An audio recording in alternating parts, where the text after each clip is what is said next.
हाँ, सब गोटा के प्रणाम।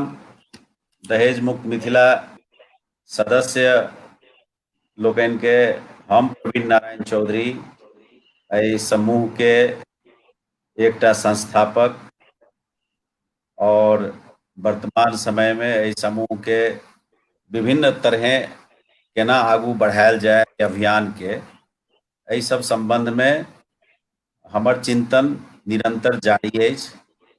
आइ शनि दिन 26 सितंबर 2020 हम सब जतेक लोक छी लगभग 30,500 के नंबर अछि हमरा सभक। आइ हमरा लोकनि एकटा वेबिनार प्लान केलहुँ, रैंडम प्लान, अचानक प्लान केलहुँ और ग्रुप के सदस्य सबके खुला विकल्प उपलब्ध करेलहुँ जे अपने सब एहिमे जुड़ू एहि वेबिनार में और अपन अपन विचार राखू जे हमर योगदान जमीनी अभियान। हमरा सबके आंतरिक इच्छा अछि जे ई अभियान जे छै से सिर्फ गपे गप में फेसबुक टा पर व्हाट्सएप समूह टा पर नहीं रहे, ई अभियान जमीन पर जाए, ई अभियान घर घर पहुंचे, ई अभियान बच्चा बच्चा के दिमाग में प्रवेश करे। अखन हमरा सब आजुक वेबिनार के पहिल सहभागी प्रीति झा एखन 3rd ईयर के इंजीनियरिंग के स्टूडेंट छथि। काठमांडू त्रिभुवन यूनिवर्सिटी अंतर्गत अपन परिचय वो डिटेल में देती। आइ बहुत कम समय में हमरा प्रीति संग जे गप भेल ते अनुसार से बहुत रास परिचय हमरा स्मृति में नहीं आबि सकल अछि, लेकिन हमरा हिनकर प्रतिभा, हिनकर कला, हिनकर वाक्पटुता और हिनकर सोच एहि सब पर बहुत गर्व होइत अछि। और हमरा बड्ड नीक लागल जे एकटा विद्यार्थी रहे प्रीति एहि ग्रुप के एहि अभियान के अपना अभियान बुझ के एहिमे जुड़ली। प्रीति, अहाँ के स्वागत अछि। धन्यवाद सर। सर्वप्रथम गोर लागै छी सब गोटे के। हम प्रीति झा काठमांडू से एखन बाजि रहल छी। एतऽ हम नेपाल इंजीनियरिंग कॉलेज में इंजीनियरिंग करै छी। फैकल्टी अछि electronics and communication, 3rd year के स्टूडेंट छी। ई दहेज मुक्त मिथिला ग्रुप हमरा अहिना स्क्रॉल करैत करैत आँखि पर पड़ल, लेकिन ई टॉपिक जे छै ने से हमरा बहुत बेसी प्रभाव करैया कि बहुत पहिने से हम ई सोचै छलियै, तब हम ई मतलब ई ग्रुप में ज्वाइन केलहुँ। और सबसे बेसी हम आभारी ग्रुप के एडमिन सबके भेलियनि, प्रवीण नारायण चौधरी सर जे सब मतलब संचालक छथिन। एतेक नीक विषय पर एकटा ग्रुप बनेने छथिन, एकटा समूह बनेने छथिन। आइ एहि में हमरो बाजय के मौका देलथि है, ताहि दुआरे हृदय से धन्यवाद छनि हुनको। अहूँ सबके धन्यवाद अछि जे अपन बहुमूल्य समय दऽ कऽ हमरा सुनि रहल छी। सबसे पहिने हम शुरू करब दहेज की छै एहि बात से। ओना तऽ सब गोटे के बुझल अछि की छै, तैयो हम अपना तरफ से एकटा परिभाषा देबऽ चाहै छी। लोक ओना कहै छै जे कि या तऽ कन्यागत पक्ष से जे बरगत पक्ष किछु मांगै छथि ओकरा लोक दहेज कहै छै। हमरा विचार से चाहे कन्या पक्ष से मांगे या बर पक्ष से, कोनो भी तरह के जे होइ छै फाइनेंशियल डिमांड, ओकर बाद जेना पैसा भेलै, गहना भेलै, या तऽ हमरा एहि तरहक स्वागत चाहिए होइ छै ने VIP गेस्ट जे आइ काल्हि लोक कहै छै जे हमरा किछु नहि दिअ लेकिन हमर बाराती के VIP ट्रीटमेंट देब, ओ सबके हम दहेज कहै छियै। एतेक तऽ ठीके छै। ओकर बाद आइ के जे मेन विषय छै ताहि पर उतरै छै जे डिजिटल प्लेटफॉर्म से केना जमीन पर ई अभियान के लाबऽ के। तऽ एहि के लेल अपना सब ई ग्रुप में, तऽ अहू ग्रुप में 3000+ आदमी छी। अगर सब घर से एक एक आदमी मात्रे हेबै तैयो 3000 परिवार के सदस्य एहि में छी। और दोसर केओ करे नहीं करे, अपना सब 3000 आदमी अपना अपना घर में मात्रे सेहो दहेज बिना एकोटा के विवाह कराबऽ अगर संभव कऽ देलियै ताहि परसँ 50% तऽ मतलब लगभग दहेज मुक्त विवाह तऽ भइए जेतै जब 3,000 घरमे दहेज मुक्त विवाह भेलै ने। लेकिन इएह बहुत बात छै कि सुंदर अपना सुंदर। सब मात्र फेसबुक पर, व्हाट्सएप पर एहि सब पर कमेंट करै छियै, बट ओकरा अपना निजी जिंदगी में कते तक ले अप्लाई करै छियै से बात सबसँ बेसी इम्पोर्टेंट छै कि। तऽ ओहे केना के लाबऽ के, केना फेसबुक से असल जीवन तक ले ओ बात के लाबऽ के, एहि विषय पर हम आगा चर्चा करऽ जा रहल छी। बहुत सुंदर प्रीति, बीच में हमरा सब संगे आर दू गोटे बहुत महत्वपूर्ण व्यक्तित्व सब जुड़लखिन। कल्याणी जी मुंबई से जुड़ल छथिन और भावना जी दिल्ली से जुड़ल छथिन। हाँ तऽ सब हम प्रणाम सब करै छी दुनू गोटे के। बहुत नीक लागि और रहल ये, सब जना लगे घर के अंदरे बैसल छी। जी जी वएह तऽ टेक्नोलॉजी एते आगा बढ़ि गेल छै ने आइ काल्हि। जी बिल्कुल सही जी कह रहल छियै। अच्छा, हम एकटा अनुरोध करब अपनेसँ, प्रीति जी अहाँके अनुरोध करब जे अपन कैमरा के ई की नाम छै जे डिस्प्ले डेस्कटॉप मोड में ले जाओ, डेस्कटॉप मोड में जी जी हेतै, स्क्रीन स्क्रीन जी रोटेशन ऑन हेतै। किया। हाँ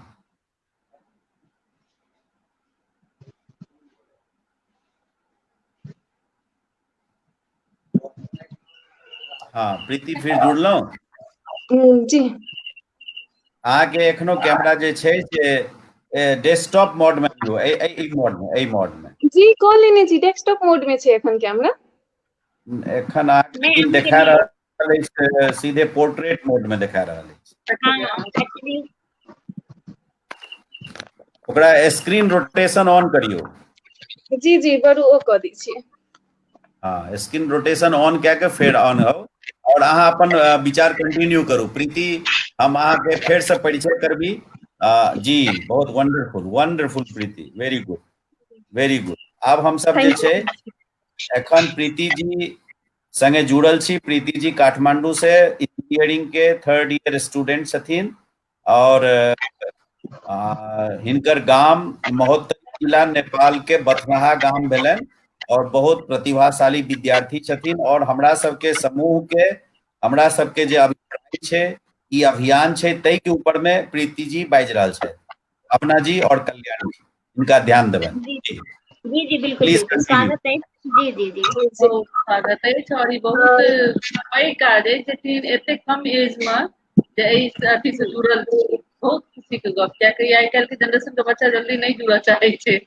नहीं बिल्कुल सही कह रहल छियै। हमरा सबके धन्यवाद। अभिप्राय एनाहिते हमरा सबके कल्याणी हम कही अहाँके, हमरा सबके यह लक्ष्य अछि जे बच्चा बच्चा में, युवा युवा में बेसी ई नारा पहुंचबाक चाही। हम सब जी 100% लोग के अपन विचारधारा में परिणत कऽ देबै, ई हमर सबके टारगेट नहीं अछि। लेकिन यदि सही बात विद्यार्थी में विषय प्रवेश कऽ जेतै, युवा ई सब चीज के लिए अपन संकल्प लऽ लेतै, तऽ ई सक्सेस भऽ जेतै। यह हमर सबके लक्ष्य अछि। Please continue. बिल्कुल भविष्य इएह सब छथिन, हमर सबके आगाँ के भविष्य तऽ इएह सब छथिन। जी हाँ थैंक यू। जी तो हम दहेज के परिभाषा देलहुँ। आब मेन अपन सबके जे टॉपिक छै, एकटा डिजिटल प्लेटफॉर्म से रियल लाइफ में केना उतारऽ के, ताहि पर जा रहल छी। ओहिके लेल हमरा लागैए सबसँ, ओना छेबो करै, सबसँ महत्वपूर्ण चीज छै शिक्षा। शिक्षा अपना बेटी के सेहो बेटा सरह शिक्षा दियौ, ताहिसँ मतलब की हेतै ने, कॉन्फिडेंस डेवलप हेतै बेटी में, जेकि हमहूँ छी, हम किछु कऽ सकैत छी पूरा लाइफ। बहुते ई ग्रुप में सेहो हम बहुत पोस्ट देखै छियै, ताहिमे ई रहै छै जे कि लड़की बिना पढ़ल, मतलब लड़की जॉब नहि करतै तऽ चल लड़का जॉब वाला चाही, एक्सेट्रा एक्सेट्रा जे होइ छै से। शिक्षा सबसँ इम्पोर्टेंट चीज छै। शिक्षा बेटी के सेहो दियौ, बेटो के सेहो दियौ। बेटा के ई शिक्षा दियौ जे दहेज हम नहीं लेब, हम स्वावलंबी बनब, जे होइ छै ने, मतलब दोसर के देल 5 लाख 10 लाख 25 लाख हम कते दिन चलत, 2 साल 4 साल चलत, ओकर बाद आगा की। ओते के कारण से की हेतै, अपना सबके माथ पर हमेशा के लेल, मतलब वएह लड़का के माथ पर हमेशा ला लिखा जेतै जे कि हम दहेज लऽ कऽ बियाह केलहुँ। भरि जिंदगी एकटा जे ताना होइ छै ने, ओहो सुनऽ भेटतै। आ कते प्राउड के, कते गर्व के बात रहतै जहन ओ प्राउडली कहतै, या ओ हुनका से कही नहीं पड़तै, हुनकर वाइफ अपने कहथिन जे हमरा मतलब बिना दहेज के, दहेज मुक्त हमर विवाह भेल रहे। तऽ शिक्षा सबसँ इम्पोर्टेंट चीज छै। बेटी के सेहो बेटा सरह शिक्षा दियौ, अवसर जतेक छै ने ओ बेटी के दियौ की। आ शिक्षा के बादो और बहुत किछु छै, जेना कि किनको पढ़ाई में ओतेक बेसी इंटरेस्ट नहीं लागे छै ताहि के बहुत फील्ड छै, सिलाई कढ़ाई बुनाई आब सब चीज के ओतबे इम्पोर्टेंट भेटै छै, मतलब जते पहिने नहीं भेटै छलैया। तो ओ इम्पोर्टेंस के समझ कऽ कोन चीज में बेटी के रुचि है, कैरियर बनबऽ के तरफ ओकरा प्रोत्साहन करियो कि मतलब हाउस वाइफ के पता नहीं किया, जबकि सबसे बेसी काज वैह करै छथिन, लेकिन लोग तो वैल्यूलेस मानै छै कि तो कैरियर ओरिएंटेड बनबियो अपना अपना बेटी के। दोसर पॉइंट छै जागरूकता, जागरूकता से सेहो ई अभियान सफल भऽ सकैया। हर एक नागरिक में, जेना कहनो सर कहलखिन हैं जे स्टूडेंट, अहिना स्टूडेंट से लऽ कऽ बूढ़ तक ले, मतलब जे वृद्ध छथिन ने सब में ई जागरूकता लाबऽ पड़लै आब, जे पहिने जे चलि आयल छलैया आब मतलब आब ई दहेज के कहुना कऽ कऽ हटबऽ पड़लै। जागरूकता एते मतलब दोसर के देल पाइ कते दिन चलत, यह मेन बात छलैया। आ ऊपर से आत्मसम्मान सेहो आबऽ पड़लै कि हम नहीं लेब, हम मतलब ई हमर घर ये। लड़का सब की सोचते कि हमर घर ये, एहिमे भेल बेड टेबल दराज पलंग जे सब छै, मतलब सब किछु हमर वाइफ के पापा के ये, पापा के देल ये, ओ कतेक मतलब अनयूजुअल लगे छै। अगर वास्तव में सोचथिन आत्मसम्मान के हिसाब से, तो घर हमर, एहिमे का सामान दोसर के देल, ओ सोच बरू नहीं रखता। ओकर सबटा दुनू गोटे पढ़ल लिखल, दुनू गोटे मिल के घरों के काज करता, बाहरों के काज करता, मिल के घर बनेता कि ओहिमे का एक एकटा सामान छै से दुनू गोटे मिल के करता, ओहिमे कोनो लज्जा के बात नहीं रहते। से चले तेसर, जी थैंक यू, धन्यवाद। तेसर बात छै, अच्छा प्रीति हम एक प्रश्न अहाँ से पूछे लेल चाहे छी। जी वंदना जी सेहो जुड़ि गेल छथि। वंदना जी हमरा बगले में बैसल छथि, कनि यार नजदीक।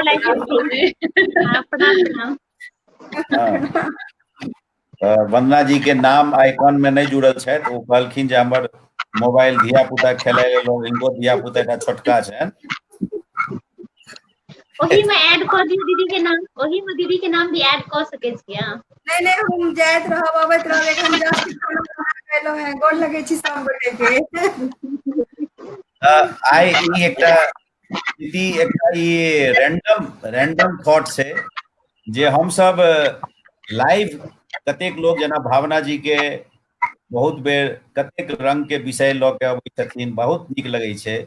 कल्याणी जी मुंबई से छथिन, ओना तऽ हमर बहिन छथि, लेकिन मुंबई और समूह के संचालिका छथिन, और मुंबई समूह के संचालन एकटा सर्वोत्तम ढंग से कऽ रहल छथिन। बहुत चीज के क्रेडिट हिनका जाइ छनि। प्रीति जी से एखन हम सब फोकस छी। भावना जी, प्रीति जी बड़ नीक विचार रखलखिन जे दहेज की छियै, दहेज कॉन्सेप्ट की छै, युवा मस्तिष्क में दहेज के कोन तरहक छवि छै। हम आब ई जानै लेल चाहबै प्रीति से जे केना अहाँ सोचै छियै जे एहिमे आर युवा के सक्रिय कयल जा सकै छै, ओहिमे अहाँके भूमिका की भऽ सकैए? हम एज ए स्टूडेंट, हमरा से संबंधित जते साथी भाई सब भेलखिन, हुनका सबके एहि बारे में जागरूक कराबऽ खोजबै। अगर हमर चिन्हार में केओ लै छथिन, ओना हम करितो आयल छी, एहिसँ पहिनहु जे जिनका जिनका हम लैत देखै छियै ने, हम हुनका से ऑब्जेक्शन क्वेश्चन करते छियै। ओ करबै कि अहाँके किया चाही, हम आब नाम तो के नहीं भेटतै, हमरो गाम में देखलहुँ एक दू जना बहुत नीक पढ़ल लिखल फैमिली सब छथिन जे बढ़िया से लेलखिन हँ पैसा की, तो हम हुनको सबसे ई क्वेश्चन केने छलियै अहाँके किया चाही, तऽ कतेक ठाम से हमरा जवाब भेटल अपना लेल नहीं, पेरेंट्स कहै छथिन कि मम्मी पापा सबके चाही, हमरा हम ताहू दुआरे लै छी। तऽ ओ हुनका सबके ई कहऽ चाहबनि, अहाँ सबके दिमाग में यदि अछि कि हम नहीं लेब, तब अहाँ सब की करू, अपना अपना पेरेंट्स के अपने से कन्विंस करऽ खोजू। तो हम हरेक युवा वर्ग के ई कहऽ चाहबनि जे अहाँ सब नहीं लेबऽ चाहै छी, बात अपना पेरेंट्स के सेहो कन्विंस करू की। और ऊपर से सोशल मीडिया ई प्लेटफॉर्म सब छेबे करे। पर्सनली हमर मम्मियो सब बच्चे से कहै छथिन, हम नहीं दहेज देब नहीं हम लेब वाला कॉन्सेप्ट सब में विकास होबाक चाही।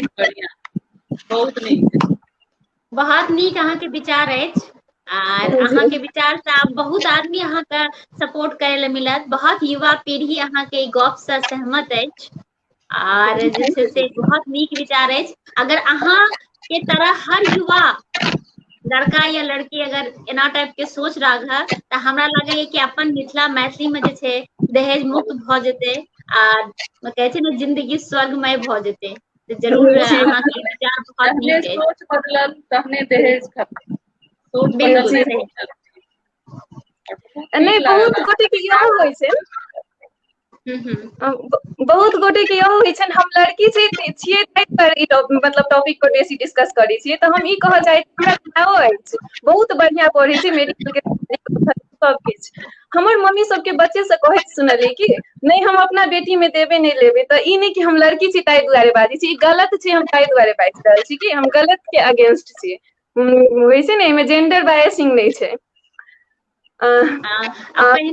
पहिने जे छै से बहुत फैमिली के ई भी रहे कि की कहे छै हम बेटी में तऽ नहीं जानी की हैत नहीं हैत, लेकिन हम बेटा में नहीं लेब, पहिलुका के हम कह रहल छी जे एखनो कनि किछु लोग छथिन कि आब बेटी के की करबै, नीक कथन नहीं मिल रहल यऽ, आब केना हेतै की हेतै, तऽ ओहिमे जे छै से ई भऽ जाइ छै जे कि अच्छा ठीक छै बेटी में दहेज लागैया तऽ दऽ दै छियै, लेकिन बेटा में नहीं। किछु लोग एनाहियो टाइप के सोच छै, लेकिन अहाँके जे सोच है कि नहीं इएह सोच सबके हेबाक चाही कि नहीं पैसा देबै आ नहीं पैसा लेबै। ई जखने अपन सबके समाज में ई सोच भऽ जेतै तऽ हमरा लागैया कि अपन सबके मिथिला दहेज मुक्त भऽ जेतै।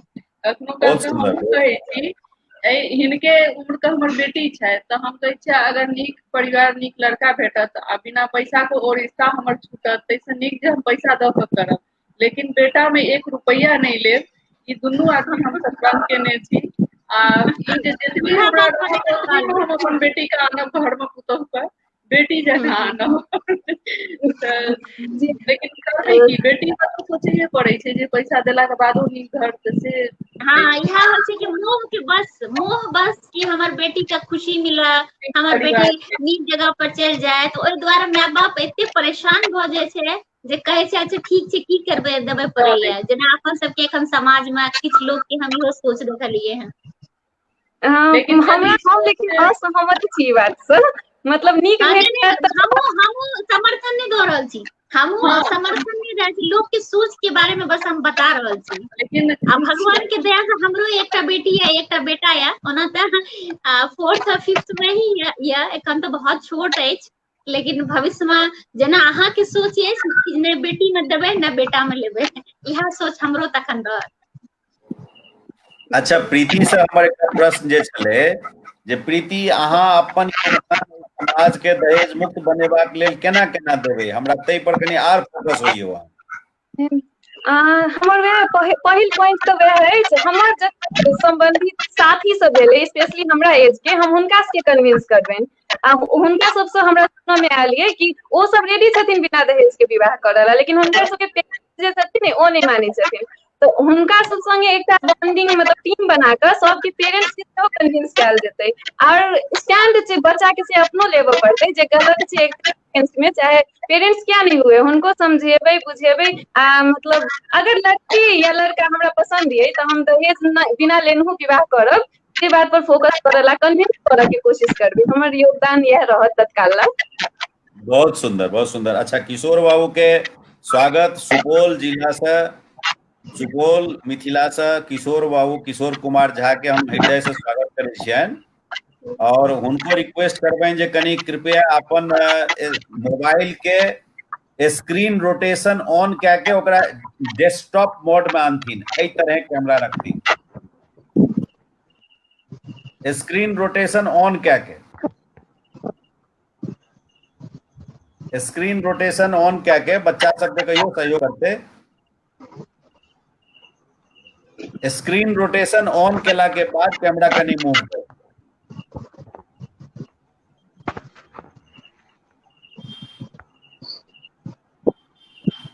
कोनो बच्चा के कहियो सहयोग करते अपने के, एखन अपने के पोर्ट्रेट मोड में छै, और एखन हमरा सब आब लगभग हम सब जे छै धीरे धीरे सब केओ जुटि रहल छी। भावना जी प्रीति के प्रस्तुति के ऊपर में अहाँ के व्याख्या की कहैत अछि, समीक्षा? हमर इएह अछि कि प्रीति जी के बहुत नीक विचार छै, आर अपन सबके एनाहिए युवा पीढ़ी लड़का लड़की एनाहिए टाइप के सोच राखऽ कि नहीं दहेज हम लेब नहीं दहेज देव, इनकर जे हम जज्बा देखलियै, इनकर जे विचार देखलियै हाँ, जे तरह के ई बाजलखिन हँ बहुत नीक लागल, जतेक भी हम प्रशंसा करी प्रीति के ओतेक कम अछि। और अपना धन्यवाद। अपन मिथिला मैथिली के लेल जे इनकर सोच छनि बहुत ही सराहनीय छनि और एनाहिए खूब आगाँ ही बढ़ती और दहेज मुक्त मिथिला में जे इनकर योगदान हेतै वो हमरा लागे कि एक बहुत बड़ा योगदान हेतै। धन्यवाद। बहुत सुंदर बात कली। कल्याणी जी, प्रीति जी के अहाँ केना आशीर्वाद? हम तो बड़ प्रभावित भेलहुँ। हमर सोच रहे जे बेटी के जे कन्यादान करब तऽ नीक लड़का पैसा द्वारा हाथ से नहीं जाय के चाही आ बेटा में नहीं लेब, लेकिन एखन जे अहाँके हम गप सुनलहुँ जे न देब न लेब हमर आत्मबल बढ़े लागतै। नहीं देब, पैसा नहीं देब, न लेब, लेब तऽ नहीं है, बिल्कुले नहीं। जते भी तो हमरा उपाय रहत ओतबी में हम तो कानब, लेकिन बेटी में जे सोचैत रही जे दो तो लऽ आयब तऽ सेहो आब हमरा मन में ई चीज आबि गेल हुनकर गप सुनि के जे नहीं देब। बच्चा के तऽ बहुत नीक अथी छनि जे एतेक कम एज में जे बढ़िया एतेक विचार भऽ रहल छनि आ अहिना में बदलतै, अपन मिथिला बदलतै। हमरा सब संगे दरभंगा से जयंत मिश्र जुड़ऽ वाला छलथि। हुनका बाढ़ि के कारण से वो बेचारे अचानक से फंस गेला, वो नहीं आबि पेला, वो कहि रहल छै। तेनाही एहि दहेज मुक्त मिथिला ग्रुप पर हम सब लाइव छी और बहुत रास लोग हमरा सबके देख रहल छथि। एहि के ऊपर में अपन अपन विचार सेहो राखि रहल छथिन। हुनको सबके हिसाब सवाल सब जे छै ओकरा हम सब कवर करबै। शिवम चौधरी की अहाँ किछु कहै चाहै छियै? वंदना जी किछु कहै चाहै छै? हम प्रीति से रिक्वेस्ट करबनि जे काठमांडू में एकटा व्हाट्सएप समूह अहाँ जे छै से खोलू। ओतऽ बहुत गोटे छथिन काठमांडू में। अर्चना झा जी छथि और हमर एकटा कक्का लगता अजय झा जी और बहुत गोटे छथि। तऽ हम अहाँ से इएह रिक्वेस्ट करब, व्हाट्सएप समूह जतेक बेसी खुलत दहेज मुक्त मिथिला ओतेक अंदर से मजबूत हैत अपन सबके। बिल्कुल सही जगह ई चीज हमरा सबके एहि पर काज कर रहल अछि, बुझलियै ना? और बहुत बातचीत हम सुनि रहल छी, लिए कंटिन्यू। एहि तरह कल्याणी जी के आब हम आगू बढ़े छी। प्रीति जी अहाँ के संग फेर बात करब। अहाँ एखन लाइव में जुड़ल रहब हमरा सब संगे। किशोर बाबू, आप सही किशोर बाबू जुड़ गेलहुँ। किशोर बाबू के हम सब प्रणाम करै छियनि, स्वागत करै छियनि। किशोर बाबू अपन परिचय दऽ के आजुक कार्यक्रम के बारे में पहले अपन किछु शुभकामना मंतव्य रखता। किशोर बाबू। बहुत बहुत धन्यवाद प्रवीण जी अहाँ के, वंदना जी के। आ दोसर बात जे अहाँ जे ई पहल कऽ रहल छियै, ई मिथिला ले अभूतपूर्व चीज भऽ रहल छै। अपना मिथिला में विद्वानक कमी नहीं छै, विद्वता के कमी नहीं छै, लेकिन ई पहल आइ तक केओ सकारात्मक तरीका से नहीं केलकै, जे तरीका से अपने कऽ रहल छी। एहि लेल अहाँके बहुत बहुत धन्यवाद। हम सुपौल जिला मुख्यालय में रहै छी। किशोर कुमार झा नाम छी हमर। एहिठाम ब्राह्मण टोला वार्ड नंबर 24 में हमर घर है जी।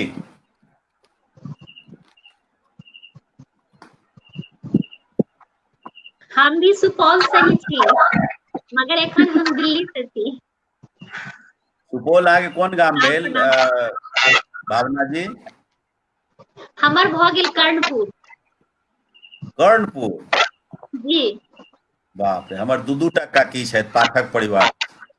अच्छा, अरे वाह, देखियो। हाँ, हमर दू टा पितियाइन। कर्णपुर बहुत प्रसिद्ध गाम छै। हम सब ओहि गांव के आदर से देखे छियै। और वो एरिया उनकर वो जे एरिया छै अपने के, उनकर कोन नाम छलनि? लक्ष्मीनाथ गोसाई के? जी जी जी जी, लक्ष्मीनाथ गोसाई, परसरमा। परसरमा जी। तो एहि तरह हम सब जे छी मिथिलावासी, आइ भले भले छोट भऽ गेल होय, किछु किछु जिला धरि मात्र सीमित भऽ गेल होय, लेकिन हमरा सबके गर्व करब चाही जे हम सब दूटा देश में। साउंड नहीं आबि रहल अछि। जी जी जी, हमर साउंड आबि नहीं रहल है? नहीं नहीं आबि रहल है, हमरा तऽ आवाज अहाँके आबि रहल है, हमरा सुनाई पड़ि रहल है। हाँ, मतलब हमर ई कहब अछि जे हम सब मिथिलावासी दूटा देश में छी, दूटा संप्रभु संपन्न राष्ट्र के हम सब एकटा प्राचीन संस्कृति और क्षेत्र छी, इतिहास छी, सपोर्ट छी। और कर्णपुर गांव से हो बड़ नीक गांव थे। और एहि तरह हमरा सबके गर्व है जे हम समग्र मिथिलावासी आपस में दहेज मुक्त मिथिला मंच के माध्यम से जुड़ रहल छी, अपन एक अभियान चला रहल छी। हम आप फोकस कर रहल छलहुँ कल्याणी जी पर। आइ के विषय छे अपन योगदान आ जमीनी अभियान। हमरा सबके केवल फेसबुक के ऊपर में लंबा लंबा गप कर देला से या सिद्धांत उपदेश यह टा केला से काज नहीं चलते। हमरा सबके जमीन के ऊपर में सेहो कनी मनी गतिविधि धीरे धीरे धीरे धीरे धीरे धीरे आगू मानै छी जे हम ही अपने हम एहि जोग नहीं छी जे अपन घर परिवार में त्याग के आ जमीने पर जाके हम ई झंडा लगे हम जिंदाबाद आलू औसे करैत रहब। ई हम योग्य नहीं छी। लेकिन हमरा विश्वास है जे हम सब जे एकटा शुरुआत केलहुँ, एहि शुरुआत में हमरा सबके गांव से लोग जुड़ता, जिला के मुख्यालय से लोग जुड़ता, दिल्ली, अहमदाबाद, मुंबई, काठमांडू, जनकपुर, राजविराज एहि सब जगह के लोग जुड़ता और तखन आपस में एक दोसर के नीति सिद्धांत के हम सब चलाएब। एहि मामला में हमर बहिन है कल्याणी जी मुंबई में एकटा बहुत सुंदर समूह अपन समर्पण से आई मात्र किछेक महीना में बहुत नीक काज कर रहल छै वो ग्रुप। हम चाहब जे कल्याणी जी अपन एहि सोच के कहिया से केना हिनका मन में लाइन केना केना कर रहल छथिन, आई की सुविधा उपलब्धि भेटले ओहि ग्रुप के कनी प्लीज अपने सुना दियो। जी, सबसे पहले तो दहेज मुक्त ग्रुप में जुड़लहुँ वंदना भाभी के जरिए, जे भाभी के बहुत बहुत धन्यवाद दै छियनि जे एहन तरह के बनेली समूह आ हम सब ओहिमे जुड़ैत गेलहुँ। जुड़लहुँ तकर बाद व्हाट्सएप ग्रुप बनल, स्थानीय ग्रुप बनल एतऽ। शुरू में तो किछु अपन परिवारिके लोक के जोड़लहुँ, अपने एडमिन बनलहुँ, हस्बैंड छलथि, भैया छलथि, किछु किछु लोक के कहियनि तऽ कहथिन नहीं एहिमे नहीं जुड़ब, लेकिन किछु किछु जुड़ैत गेला। और फेसबुक के माध्यम से तो बहुत किछु लोक जुड़ल छलखिन हैं, बहुत लोक जुड़ गेलथि। ओहिमे किछु परेशानियों आयल, किछु नीको भेल, लेकिन सब आब एतेक नीक से सब ओहिमे रहै छथि, सब नीक से काज करै छथि जे मतलब कहि नहीं सकै छी। बहुत नीक लोक छथि, सब मिथिला के जतेक जुड़ल छथिन सब नीके छथिन। आ हमरा होइए कि जे एकटा सहीमे स्थानीय एहन होइके चाही जे दहेजो के बहुतेक नाम बहुत जे व्हाट्सएप ग्रुप तो छैहे, लेकिन जेना सब मिल के किछु काज करे। जे मुंबईयो में किछु लोक रहै छथिन जे सुनबा में अबैये जे पैसा कैश नहीं लेब और हमरा एते तोला सोना दऽ दिअ, बेटी पढ़ल छनि, नौकरी में छथिन, हमरा एतेक ई गाड़ी दऽ दिअ, 4 चक्का दिअ, ई दिअ, मतलब वो घुमा फिरा के दहेज मंगनाइए भऽ गेल से। तो एहन तरह काज या गरीब घर के जे बचिया छथिन जिनका विवाह में बाधा आबि रहल छै, जे बराती के खर्च भेलै या किछो भी तेहन तरह, तो ओहन तरह के एकटा समूह जे एहिठाम बनि जाय जे सब सुचारू रूप से काज करथि, तऽ हमरा ओ चीज चाही, सबसे सहयोग आ मतलब विचार सेहो चाही जे सही रहत कि नहीं। तऽ केहन तरह बहुत सुंदर, बहुत सुंदर। मतलब भावना जी अहाँ मुंबई ग्रुप से जुड़ल छियै? दिल्ली हाँ हाँ हम जुड़ल छियै। जुड़ल छियै। हाँ, तऽ देखैत हेबै ओतऽ कतेक रास विवाह कुटमैती दहेज मुक्त कुटमैती सेहो करवा देलखिन हँ कल्याणी जी। जी जी जी जी जी बहुत पेन लऽ के काज करै छथिन, हम एतेक पेन नहीं लऽ सकै छी जी जी पर्सनली। बहुत प्रशंसनीय गप छै, बिल्कुल बिल्कुल। एते पेन लऽ के करब आर एक बहुत जतेक इनका प्रशंसा करी ओते कम अछि। शुरू में बिल्कुल कनी भेलै जे जेना मुंबई वाला ग्रुप में जाय छियै, बाप रे एते रास रहे छै वैवाहिक परिचय, और सब पर कल्याणी जी के रिस्पांस रहे छनि। ई अपना तरीका से सबके हैंडल करै छथिन। फिर डीएमएम ग्रुप जे छै हमर सबके संयोजक समूह ओहो पर दै छथिन। हमरा लगे कि नहीं कार्ड लगबै छथिन, पता नहीं बहुत नीक अहाँके काज अछि। जोड़ी बने, हमरा की है जे किनको जोड़ी बन जाए, बिल्कुल बिल्कुल बिल्कुल लड़की बहुत नीक लड़का के विचार जोड़ी है। बने और नीक होई। और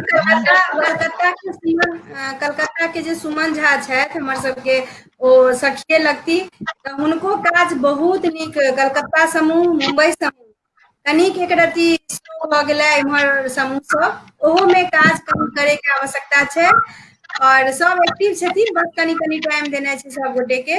अहाँ प्रीति काठमांडू में जल्दी से जल्दी यहाँ ग्रुप प्रीति जी एकटा हम पूरा कोशिश करब बनाबे के, बनाबै अब जतेक जी अहाँ एकटा स्टूडेंट छी, अहाँ के ऊपर में एखन हम सब बेसी जिम्मेदारी नहीं दे लेल चाहे छी, बस खोल दिया हमरो सबके जोड़ दिया जतबे संभव छै, जतबे please don't disturb your career. हम सब ई ककरो काज नहीं कह रहल छी, हम सब अपन स्वेच्छा से काज कह रहल छी। हम सब भगवती जानकी जी के सामने देखे छियन आर हुनकर आशीर्वाद ई माने छियै जे हमरा केला से यदि कतौ नीक भ जाए से करक चाही।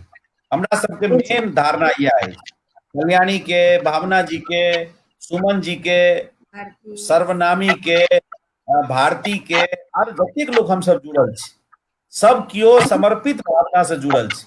हमरा सबके खरखाही लिखबाक कोनो उद्देश्य नहीं है, आन नेतागिरी करबाक, हमरा सबके पोस्टर गर्ल्स बने के जरूरी नहीं है। हम सब कह रहल छी बेर बेर, यदि जानकी के हम सब आगू देखे छियै तो हम के होई छियै ओई चीज के क्रेडिट लूटऽ वाला। की भावना जी जी ने सही कह रहल छी, बिल्कुल बिल्कुल सही कह रहल छी। एक पवित्र उद्देश्य से अपना सब चलबै छी, तै में हम सबके अभी की छै उद्देश्य अहीं स्पष्ट कऽ दियौ। लोग उद्देश्य यह है कि दहेज मुक्त शादी हुआ, ओहिमे जते से जते योगदान हम सब कऽ सकी करे ला तैयार छी। ऊपर वाला छथिन, हम सब नीक करबे तो भगवान जे छै अपने आप ऊपर देते, नाम कोनो एने मायने नहीं राखे छै। आर जे हम सब निस्वार्थ भावना से कऽ रहल छी, अहाँ सब एते जे सब जगह जे छै दहेज मुक्त के व्हाट्सएप ग्रुप समूह छै, जे कऽ रहल छै जते भी प्रशंसा करल जाय ओते कम छै। आर जे छै नाम जे छै अपने आप भ जाय छै, ओकरा करे के जरूरत नहीं पड़े छै।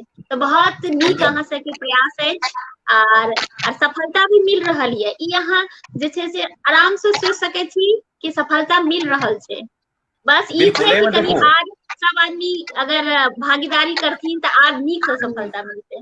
बिल्कुल एहिमे नामो जे मान लिया जेना एखन किशोर बाबू आयल छला, प्रयास के लिए हम सब शुरू करे छियै, लेकिन हमरा बड्ड हमरेटा नाम नहीं लेल जाए, एहिमे हम सब क्यों एक संग छी, हम सब क्यों संपूर्ण परिवार जकाँ। एखन हम 4 बहिन 5 बहिन 5 भाई आपस में भाई बहिन छी, आपस में दियर भाव छी, आपस में हमरा अहाँ जीजाजी के संबंध में माने छी, हमरो नीक लगे हमरा एकटा साइर भेटली, इहो बात छै। मतलब हमरा ओहो पसीन अछि, हमर एकटा बहिन अछि कल्याणी, हमर दिलीप जी के छोट बहिन, मतलब हमरो बहिन। तो एहि हिसाब से बेटी समान हमरा जुड़ गेल प्रीति। एनाही ना बेटी भतीजी बहिन दीदी पीसी मौसी काकी भाभी दादी, इएह ना हमरा सबके आर की छै, आर हमरा सबके की अछि उद्देश्य। जी जी बिल्कुल। अहाँ दहेज मुक्त मिथिला से कहिया जुड़लियै? लॉकडाउन में जुड़लियै। मई में जुड़लहुँ। इससे पहले हम फेसबुक पे एक्टिव नहीं छलिए, देखलिए रैंडमली जी। ज्योति जी के स्वागत करी। आइ ज्योति जी एडवोकेट ज्योति झा आर हुनका सबसे पैघ बधाई जे हमरा तो नहीं बुझल छले, ये पता चलल जे अहाँ तो भावना जी के बेटी बहिन छियै। ई गप सुनि के आर हमरा ठीक है, बड्ड नीक लागल हमरा तो। अहाँ दुनू बहिन जेना लगैया अहाँ के माता पिता के बेर बेर प्रणाम ओहि माता पिता के जे अहाँ सब समान बेटी के एहि धरती पर अनलखिन। हमरा तो भावना जी को ओहिना हम जे छै से घायल रहबे करी।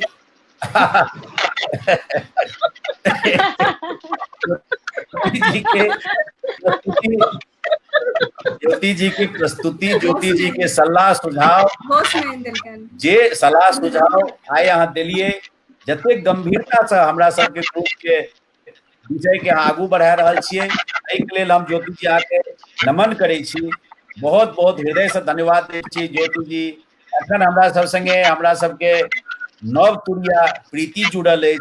प्रीति किछु कहि रहल छलै, प्रीति प्लीज कंटिन्यू। हाँ प्लीज।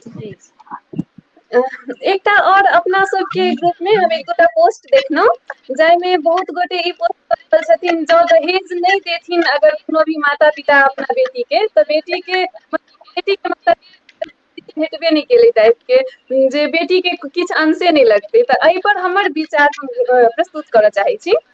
हम ई कहऽ चाहै छी दबाव से अहाँ नहीं लियौ किछु, दबाव से लेबै ओ दहेज भेटै की। अपना खुशी से संसार के कोनो भी माता पिता अपना बेटी के विवाह नहीं करै छथिन, ओ अपना खुशी से जे देथिन ओहिसँ संतोष कऽ कऽ ओ लियौ, गिफ्ट लियौ कि दहेज नहीं लिअ। मतलब ई हुनकर सबके प्रश्न के जवाब छै। हम कमेंट्स में तऽ देखलियै, कमेंट के जरिये से बहुत गोटा लग नहीं पहुँच सकल हेतै, ताहि दुआरे एखन ई बात कहै छी। बहुत सुंदर। और ऊपर से कानून के एक दृष्टि में ज्योति जी, अच्छा बहुत नीक प्रीति, बहुत सुंदर पॉइंट। ज्योति जी से सेहो आग्रह जे प्लीज अपन स्क्रीन के रोटेशन मोड में आइन के एना डेस्कटॉप मोड में कैमरा के कए लिअ।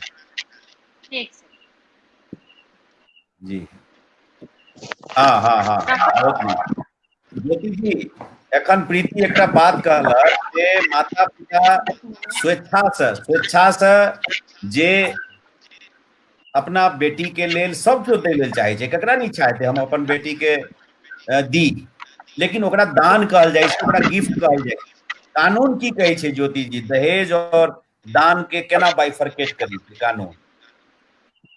नहीं, दहेज के जे शुरुआत भेले रहे जे हम आइयो चर्चा करलो रहे कि जस्ट एक गिफ्ट के रूप में, चूंकि बेटी पारिवारिक जीवन में कदम रख रहल छै, गृहस्थ जीवन में कदम रख रहल छै, तो जस्ट एक सपोर्ट के रूप में जे पेरेंट्स छै, माता पिता छै, वो बच्चा के एकटा गिफ्ट स्वरूप किछ हेल्प करे ताकि वो सरकारी जीवन शुरू कऽ सके।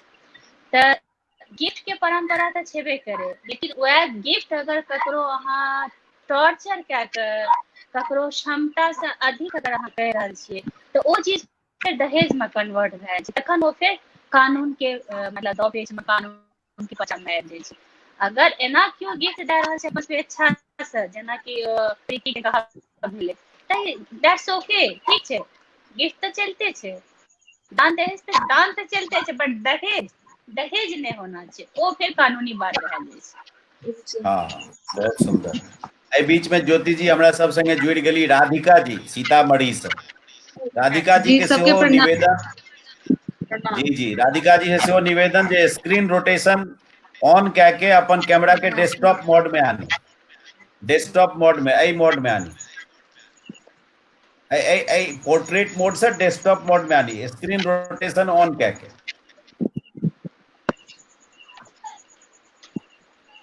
स्क्रीन रोटेशन ऑन केला के बाद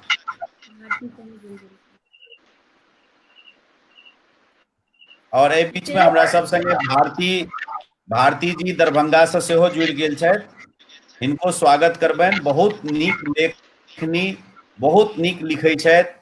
एहि समूह के ऊपर में हमरा सबके एकटा आर बेनिफिट की छै जे भावना जी के चलायल, वंदना जी के चलायल साहित्य के सेवा सेहो सब केओ कऽ रहल छै। तऽ ई बड्ड नीक लगै छै जे हमरा सब अपन अपन मातृभाषा के सेवा में सेहो आगू बढ़ि रहल छी। तऽ ई बड्ड नीक लगै छै। हम एहिके लेल और हृदय से धन्यवाद दै छियनि। हम भारती जी के कोनो नेटवर्क प्रॉब्लम छनि लगैया, तऽ भारती जी फेर से जुड़ती। बहुत प्रॉब्लम, बहुत हाँ हाँ, प्रॉब्लम छै नेटवर्क के, तऽ बहुत अहाँ पहले अपन स्क्रीन रोटेशन कऽ के डेस्कटॉप मोड में आओ, डेस्कटॉप मोड में एकरा कैमरा के स्क्रीन रोटेशन एना के राखू, स्क्रीन रोटेशन ऑन कऽ के एक बेर प्रयास करू।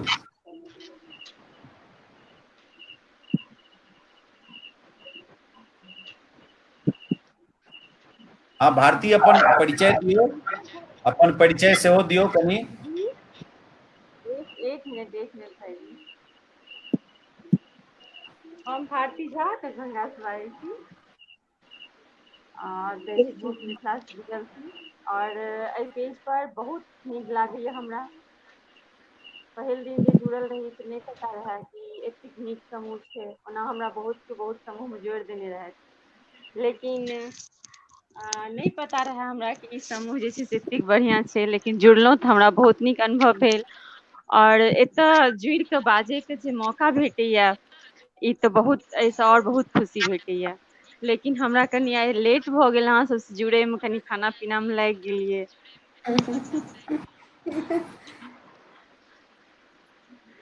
हाँ हाँ तकर बाद कनि कोनो बात नेटवर्क प्रॉब्लम सेहो भऽ गेलै आ एते भऽ गेलै जे 15 मिनट हमरा बीत गेल एहीमे, ताहि लऽ कऽ कनि लेटो भऽ गेलियै।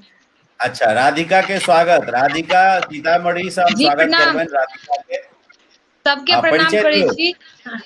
हमर नाम राधिका झा भेल, सीतामढ़ी डिस्ट्रिक्ट से छी हम।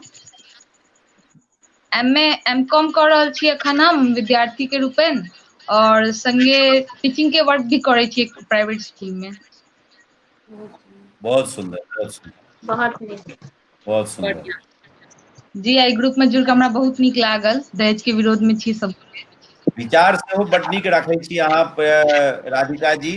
और आइ जी के जे विषय छै जे हम जी अपन कोन योगदान देबै जे ई जमीन पर गति पकड़तै, एहि के ऊपर में कनेक अपने से शुरू करी। जी, हमर विचार ये जे मतलब हम पर्सनली अपना आप के सुधार करिए, जैसे बहुत लोग देख कऽ भी सुधरै छथिन से बात। कते के आस पड़ोस के देख कर टोल पड़ोस में भी होइ छै ने, देखसी के व्यवस्था रहै छै जे किनको देखलहुँ जे दहेज मुक्त विवाह केले तऽ शौक भेल जे हमहूँ करी, से हमर विचार है। बढ़िया विचार, बहुत नीक। की कहल जाय। बहुत नीक विचार।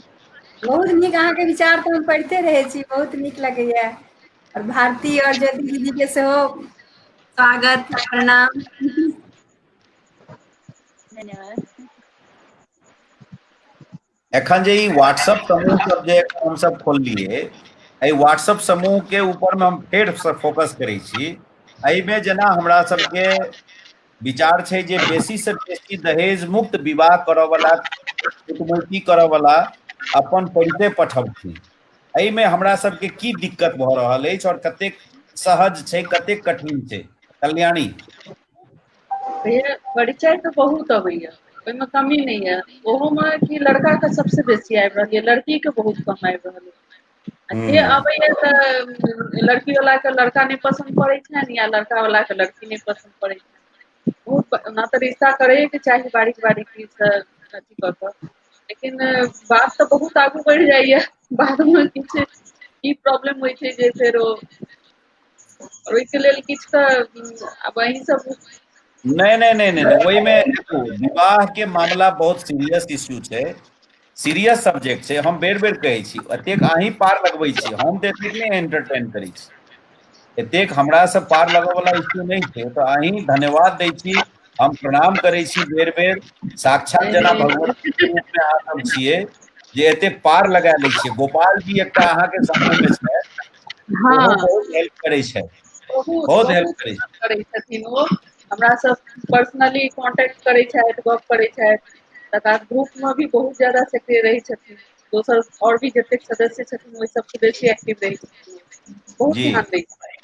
तकर बाद देखिए एकटा विवाह एकटा एहन सेंसिटिव सब्जेक्ट छै, जाहिमे हम देखलिए, हम अपन भतीजिए के विवाह में हम कएटा अनुभव केलिए जे हम एकटा इच्छा रखबै, हमर भौजी एकटा इच्छा रखथिन, हमर भतीजी एकटा इच्छा रखतै, हमर भैया एकटा इच्छा रखथिन। एहन में विवाह संबंध फाइनल केनाइ बड्ड कठिन छै, चुनौतीपूर्ण छै। तखन अहाँ सब केना एना क्रॉस मैच करा दै छियै। किछु ने गपशप केलहुँ, आब किछु ने किछु तऽ कतहु माइनस राखे पड़तै, जे ओकरा कहै छै नजरअंदाज केनाइ, नजरअंदाज करैए पड़तै। जे लड़का में या लड़की में तऽ पूरा जो सब भेटतै नहीं, लेकिन गपशप करै छियनि दुनू कात से। पता नहीं की आब हम केलहुँ या गोपाल भाई करै छथिन, तऽ किछु तऽ प्रभावित होइत हेथिन गपशप से। नहीं, बहुत नीक, बहुत नीक, प्रणाम। कोनो प्रणम्य प्रयास, गपशप। हाँ, हृदय से अहाँ सबके प्रयास के सराहना करै छी। वंदना जी सेहो काफी ज्यादा अहाँके अनुभव के बारे में किछु कहियौ जे केना की दहेज मुक्त मिथिला की केना अहाँके हिसाब से चलि रहल हम तऽ बैठते रहै छी हरदम, अहाँ सबके अनुभव हाँ, सुनै लए बैठल छी। और हमरा बहुत खुशी लागि रहल है जे अही 25 नवंबर के हमरे सबके समूह के मार्फत अहाँ सबसे हम साझा केनहियो रही लाइव में, जे एकटा मतलब तलाकशुदा लड़की सेहो, एहन तलाकशुदा जिनकर तलाको हमरे सबके मतलब चौधरी जी और हम दुनू गोटे ओहिमे पढ़ि कऽ हुनका जे छै ओहन एकटा की कही अमानवीय व्यवहार हुनका संगे होइत रहे, ओहन लोकसँ छुटकारा केलिए। और तकर बाद एखन विवाहो जे छै से हमही सब करवा रहल छियै एही समूह के मार्फत और बहुत नीक 25 नवंबर के छै बियाह और हम इनवाइटेड छी हम सब लेकिन कोरोना के वजह से नहीं जा सकै छी लेकिन एते छै जे हाँ एकटा संतुष्टि आदि संतुष्टि नामो जे छै हमर सबके काज एहन नहि हम सब अगर विवाहो कतौ करबै छियै तऽ हम सब नामो ने ओ लड़का के या लड़की के नहीं लऽ सकै छी परंपरा छै दहेज मुक्त मिथिला के लेकिन हाँ आशीर्वाद जरूर भेटैया और वही आशीर्वाद के स्वरूप से हम सब हमरा सबमे एते स्ट्रेंथ एते एनर्जी अबैया जे हम सब एकटा गृहिणी रहितो हम सब गोटे लगभग ऑफ छी लेकिन एतेटा समूह में हम सब एक्टिव रहे छी व्हाट्सएप समूह में एक्टिव रहे तो हुनके सबके एकटा जे ब्लेसिंग्स ओहि के वजह से हम सब किछु कऽ पाबै छी बहुत बड़का हमरा सबके उपलब्धि अछि हम दहेज मुक्त ग्रुप से जुड़ला से आ हम मिथिला अक्षर से एकटा अपन पहचान जे होइ छै एकटा हाउसवाइफ के ओ बहुत बड़का भेटले है जे घर में बैसल परिवार काल्हि परसू अहाँ देखलियै जे हमहूँ मैथिली प्रेमी छी कहि कऽ हम सब गोटे के कहने रहियै एकटा के पोस्ट दियौ और मैथिली के प्रति एतेक बेसी अनुराग हम देखलियै जे ओहिमे हमर वॉल पर कम से कम 40-50 टा छै और तकर बाद तऽ हर समूह में छै कतेको समूह के एडमिन सब कहै छथिन अपना वॉल से दियौ तैयो ओहिठाम देने छथिन एते बेसी प्रेम छै अपना मैथिल से बहुत नीक लगैया बिल्कुल यानी अपने सबके ध्यान आकर्षण करे लेल चाहब एतऽ कृष्ण शिवम चौधरी दहेज मुक्त मिथिला पर हम सब एखन लाइव छी कृष्ण शिवम चौधरी लिखला है जे हमहू यह ग्रुप के माध्यम से प्रेरित भ के दहेज मुक्त विवाह करे के लेल प्रण केलहुं यह ई हमर सबके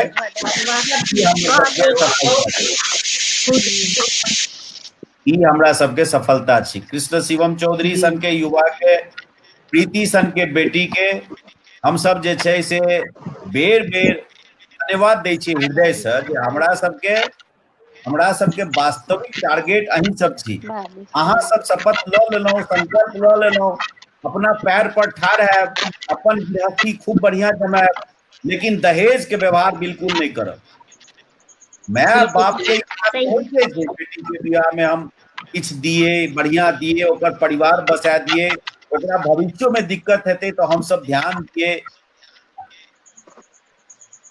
ई सारा बात छै लेकिन तकर बाद लोभी परिवार में हम सब अपन बेटी के किया विदाई करब ज्योति जी अहाँ किछु कहियो एक मिनट इंटरफेयर चेबे हम कनी एकटा परिचय और कराबे चाहे छी हमर मम्मी जी छथिन हमर माँ छथिन नमस्कार समग्र नमस्कार जी हम जे चुनाव पोस्ट देखे छी कमेंट दै छी सबटा इनका से शेयर करे छियै तो चलो जे कनी परिचय करा बहुत नीक अहाँ ओहि मैच तखन तऽ अहाँ एतेक बहादुरी से सबटा फेस करै छी अहाँके प्रणाम राधिका बहुत अहाँके तऽ हम कहू हम अहाँके सैल्यूट करै छी हम सब एखन ध्यान दी जे ज्योति जी हमरा सबके बीच में बतेथिन जे ई वास्तव में एखन जे ई दहेज प्रथा छै दहेज प्रथा में एखन दू बहिन ज्योति जी और भावना जी दुनू सहोदर बहिन छथिन ध्यान देबै सब केओ हम ओहो माय बाप के प्रणाम करै छी तऽ हमरा सबके इच्छा है जे ज्योति जी हमरा सबके कनी एक्सप्लेन करथिन जे केना होइ छै केना के अहाँ सन बेटी केना एतेक हीरोइज्म केना आनै छी अहाँ सब जेना एडिंग में हम लाइव में कहानी छलो है कि दहेज मुक्त जे अहाँ सब एकटा ग्रुप बना करके जे एकटा मतलब ग्लोबल कॉज के वास्ते एक क्रिस्टल क्लियर थॉट के साथ जे अहाँ सब आगाँ बढ़ि रहल छियै तऽ एक सक्सेस जे मिले छै जेना दू लोग के मिलेलिए एखन वंदना जी कहलखिन कि जे आइडेंटिटी चूंकि डिस्क्लोज नहीं करना रहे छै बट जे एक पॉजिटिविटी मिले छै एक जे आशीर्वाद मिले छै ओ चीज आगाँ ड्राइव करे छै अहाँके जे अहाँ जे कॉज लए कऽ आगाँ बढ़ि रहल छियै तऽ सक्सेस मिलला के बाद जे पॉजिटिविटी आवे छै ओ फोर्स जे छै से ओ आगाँ के बात ड्राइव करे छै आदमी के के लक्ष्य के वास्ते और अच्छा से ड्राइव करै छी। तो अगर लाइफ में एहन तरह के किछ नोबल कॉज हम ला ले छिए सोसाइटी के वास्ते, चूंकि सोसाइटी हमेशा दैत रहे छै लोग के, तो हर एक आदमी के ड्यूटी भए छै कि सोसाइटी के गिव बैक करे के, सोसाइटी के वापस कोनो न कोनो रूप में किछ लौटावे के। तो वो सब गोल अगर छोट छोट हम फिक्स कर ले छिए, मतलब कि अगर एक आदमी के भी जिंदगी हमरा विचार से, हमरा कार्य से, हमरा सब मोटिवेट भए के अगर चेंज होइ छै तो हम ओकरा भी अपना उपलब्धि में शामिल करै छिए। एहि सब चीज से जे छै से आदमी के सेल्फ मोटिवेशन मिले छै और ऐसा कॉन्फिडेंस आवे छै। अगर अहाँ किछ पॉजिटिव करबे सोसाइटी के वास्ते तो ऐसे एक स्ट्रेंथ कॉन्फिडेंस आवे छै, जैसे कि अहाँ कहलिए हीरोइक पर्सनालिटी, एक हीरोइक कॉन्फिडेंस आवे छै कि एक्चुअली छोटा छोटा गोल अचीव करे छै सोसाइटी के वास्ते। जहन अहाँ अपना एक जगह पर पहुंच जाय छिए तो फिर सोसाइटी के वास्ते अहाँ के काम करना छै, वही सब चीज से कॉन्फिडेंस आवे छै और वो कॉन्फिडेंस अहाँ जहन आगा बढ़े छिए तो अहाँ पर्सनालिटी में व्यक्तित्व में चल चला। बहुत सुंदर, बहुत सुंदर, आई सैल्यूट। एहि बीच में हमरा सब संगे जयंत मिश्र जी जुड़ गेला। जयंत मिश्र जी के ओहिठाम बाढ़ि से आयल छनि, जानकारी करेने छला जे बाढ़ि के कारण नेटवर्क काफी डिस्टर्ब अछि। जयंत जी हमरा सबके आवाज पहुंच रहल अछि?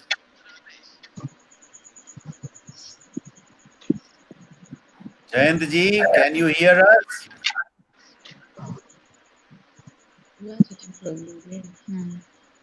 जयंत जी अहाँ लग आवाज आबि रहल अछि?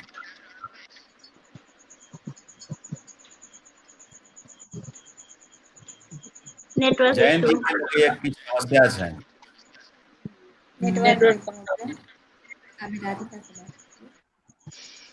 हाँ राधिका, अहाँ किछु अपन कंटिन्यू करू।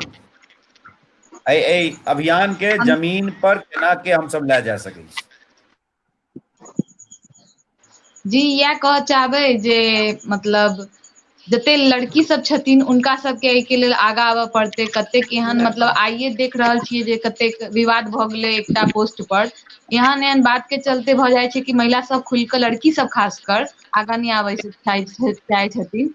हमर कहना इएह है कि जो कोनो लड़की छथिन हुनका एते मतलब चारू कात से एते सपोर्ट भेटक चाही जे खुल कऽ सामने एथिन। जहन ओ खुलि कऽ सामने एथिन, ओ दहेज के खिलाफ अपना परिवार में कहथिन जे कि नहीं गलत चीज छै, एहि चीज के हम समर्थन नहीं करब। माता पिता भी कए गोटा के देखै छियै जे मतलब विवश भऽ कऽ देबऽ पर मजबूर भऽ जाइ छथिन, तऽ ओहिठाम लड़की कहैत लेकिन नहीं हम एहिठाम रिश्ता नहीं करब, हमरा लेल कोनो दोसर जगह देखल जाय। ई सब बात लड़की के कनि एहन मतलब हेबाक चाही।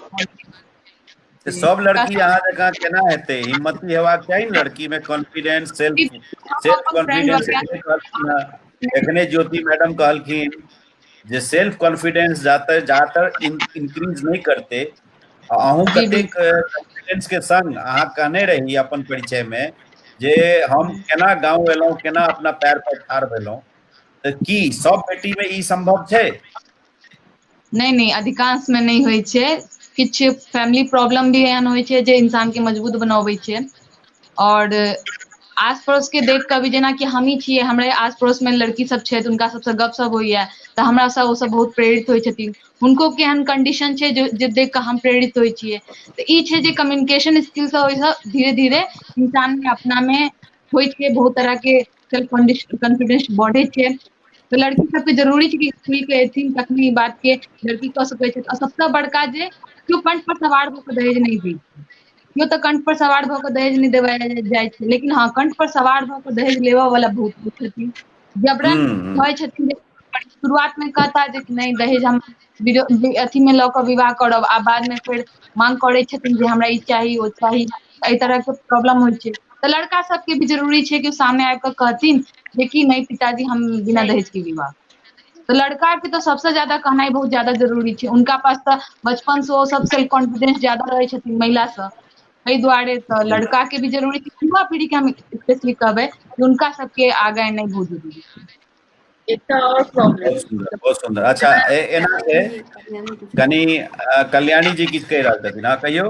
एकटा अपना समाज में जतेक हम देखलियै एकटा और प्रॉब्लम छै, जेना एखन राधिका जी जुड़ली हैं, अपन ई दहेज मुक्त लेल बजै छथिन, एना कोनो बेटी बजै छै अपन जे पुरुष प्रधान अछि एखनो तक मिथिला में बेसी, उनका सबके सोच बहुत गलत है जे नहीं आब ई लड़की दहेज से जुड़ल या एना बाजि रहल है तो बदमाशे हाथ कहीं हमर घर में आबि के हमर घरे न तोड़ दिए एहनो जी तरह बिल्कुल बिल्कुल सही सही ई बात अहाँ सही कहलहुँ बिल्कुल एकदम करेक्ट। हाँ एक लड़की के भावना से हमहूँ लड़की से औरत बनल छी तो हमको वो चीज बुझाइए जे ई ककरो तुरंत जज नहीं करक चाहिए जे ई तुरंत बदमाश है या एहन है ई सोच केना बिल्कुल बदलती से न सोच बदलना जरूरी है।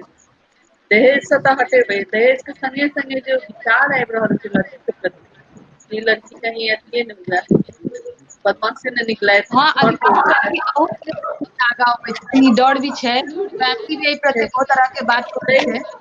हाँ एहि चलते कतेक लड़की आगू नहीं आबऽ चाहे छथिन जे अगर हम आगू हैब तो कहीं हमरा माँ बाप के बदनामी खेलब हमरा नाम खराब हैत इहो होइ छै।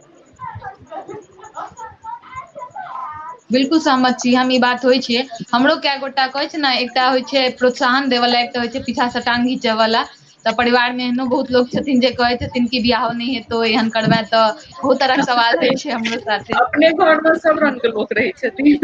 हाँ सब रंग के लोग छै लेकिन हम इएह कहै छी कि कोनो भी इंसान के ने परखऽ के लेल हुनकर बात विचार के समझऽ के चाही न कि केओ खुलि कऽ सामने एलखिन हैं तो गलत छथिन ई हमर मेंटेलिटी है।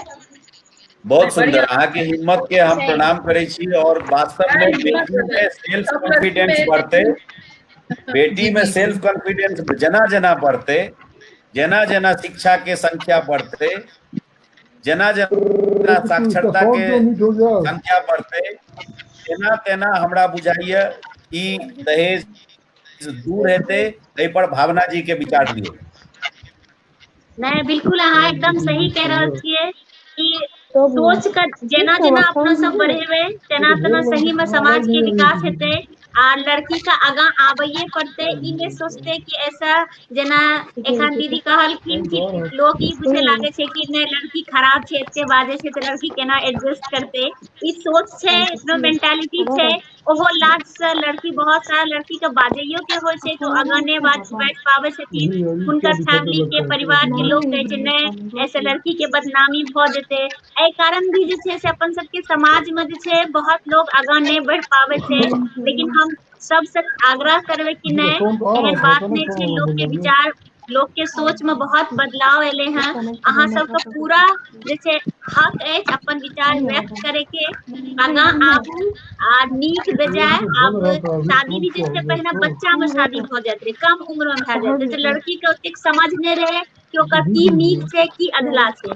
लेकिन आब जे छै एक 25 साल के लड़की या नौकरी जहन करे लागे छै तखनो लड़की के शादी होइ छै कियाकि आब माय बाप भी चाहे छै कि हमर बच्चा जे छै पूरा पर स्टेबल भ जाए आर पढ़ लिख लिया जैसे कि उनका आगाँ जिंदगी में कोनो तरह के परेशानी नहीं हुआ तऽ आब लड़की ओ पहिलुका लड़की नहीं छै कि ओ एकदम कम उम्र के छै उनका सोचे के क्षमता नहीं छै तऽ एहि लेल जे छै लड़की आगाँ आबऽ आर अपन इच्छा व्यक्त करऽ की उनका लेल नीक छै की बेजाय छै ऐसे दहेज मुक्त मिथिला बने में बहुत बड़ा योगदान हेतै आर सर्व नहीं करू अपन बहुत विचार सुंदर आके अपन सबके जे सरकार छै ओ भी लड़की के पूरा हक एकदम देलकै सही हैं तऽ अहाँ सब आगाँ आबू हम सबसे आग्रह करब लड़का रही या लड़की रही अहाँ सब आगाँ आबू अपन विचार व्यक्त करू की नीक छै की बेजाय छै एखने बिल्कुल दीदी कहलखिन कि गिफ्ट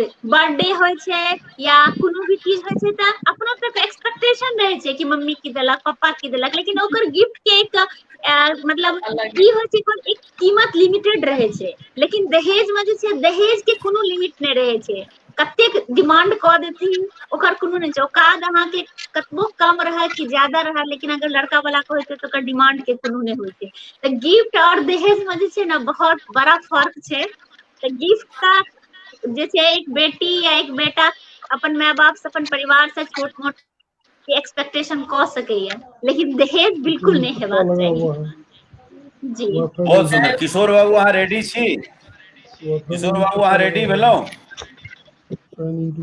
किशोर बाबू लग हमर आवाज पहुंच रहा है किशोर बाबू अपन आवाज हमर सुनि रहल छियै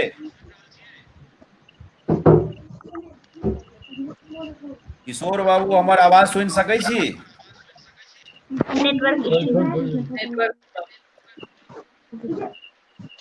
हाँ, हुनका किछु प्रॉब्लम छनि लगैया, ओकरा हमरा लगैया बाते करऽ पड़तै।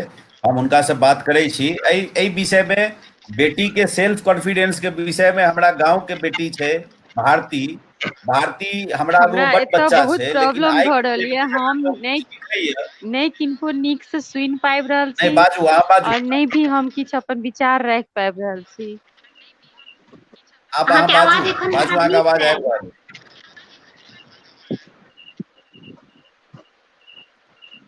अहाँ के आवाज आबि रहल ये भारती सखी। अहाँ बाजू, आवाज आबि रहल छै। हमर आवाज अहाँ सब लग हमर जा रहल ये, लेकिन अहाँ सबके आवाज हमरा लागैया गाना जकाँ बाजि के कान से जाके कान से निकलि जाइया। हाँ, बजियो बजियो, सेल्फ कॉन्फिडेंस पर बाजियो। बहुत नीक। सेल्फ कॉन्फिडेंस बढ़ते, बेटी में सेल्फ कॉन्फिडेंस बढ़ते तो दहेज बिल्कुल मुक्त मिथिला बनते। बहुत सिंपल थ्योरी बनतै, छै। आ तखन हाँ बहुत बढ़िया। और एहिके लेल जते बेटी के आगू बढ़ेबै, आगू बढ़बै में अपना सब सहयोग देबै, तखने ई चीज संभव छै। पढ़ेबै लिखेबै, केना ओ बढ़तै, काबिल बनबै तऽ केना बढ़तै? हेलो। सेल्फ कॉन्फिडेंस बढ़ाओ। बेटी के उचित शिक्षा और अपना हिसाबे हुनका जतेक प्रोत्साहित करबै, जतेक आगू बढ़ेबै, हुनका में सेल्फ कॉन्फिडेंस ओतेक बढ़तै।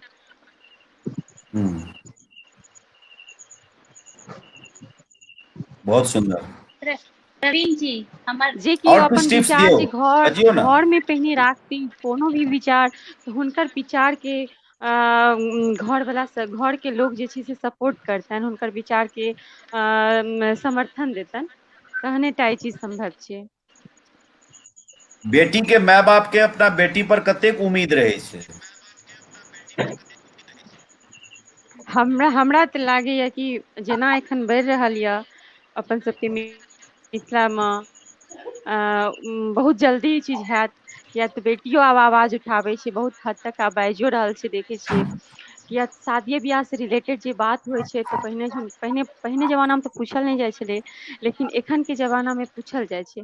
तऽ ओ किछु टाइम मांगे छै, एकर मतलब छै कि मतलब ओ एट ए टाइम एक तऽ बियाह लेल रेडी नहि रहै छै, और जहन ओ ओहि लायक भऽ जाइ छै, तहन ओ अपन विचार किछु राखैया। तऽ मायो बाप जेना पूछै छथिन, तेनाही बालो बच्चा जे छै से ओहि अनुरूप में हुनकर जवाब दै छथिन, तऽ ओहि तरहे ई बढ़ते आगू। राधिका के मम्मी, राधिका के माँ, यदि हमर बात आवाज अहाँ लग पहुँच रहल अछि, तऽ हम अहाँ से बुझै लेल चाहब जे अहाँके अपना बेटी पर कतेक भरोसा अछि?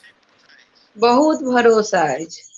अहाँ सब गोटे आशीर्वाद दियौ, हमरा बड्ड भरोसा अइ अपना बच्चा पर। बहुत बढ़िया। या एहने माय बाप और चाही, बेटा एहने माय बेटी में बाप चाही। कहियो फर्क नहि केलहुँ। हाँ, अहाँ हाँ अपना बेटी के लेल सरकारी नौकरी वाला लड़का तकै छियै? नहि नहि, एकरा भाग में जे लिखल हेतै हम से खोजै छी। वाह बहुत वाह। नीक।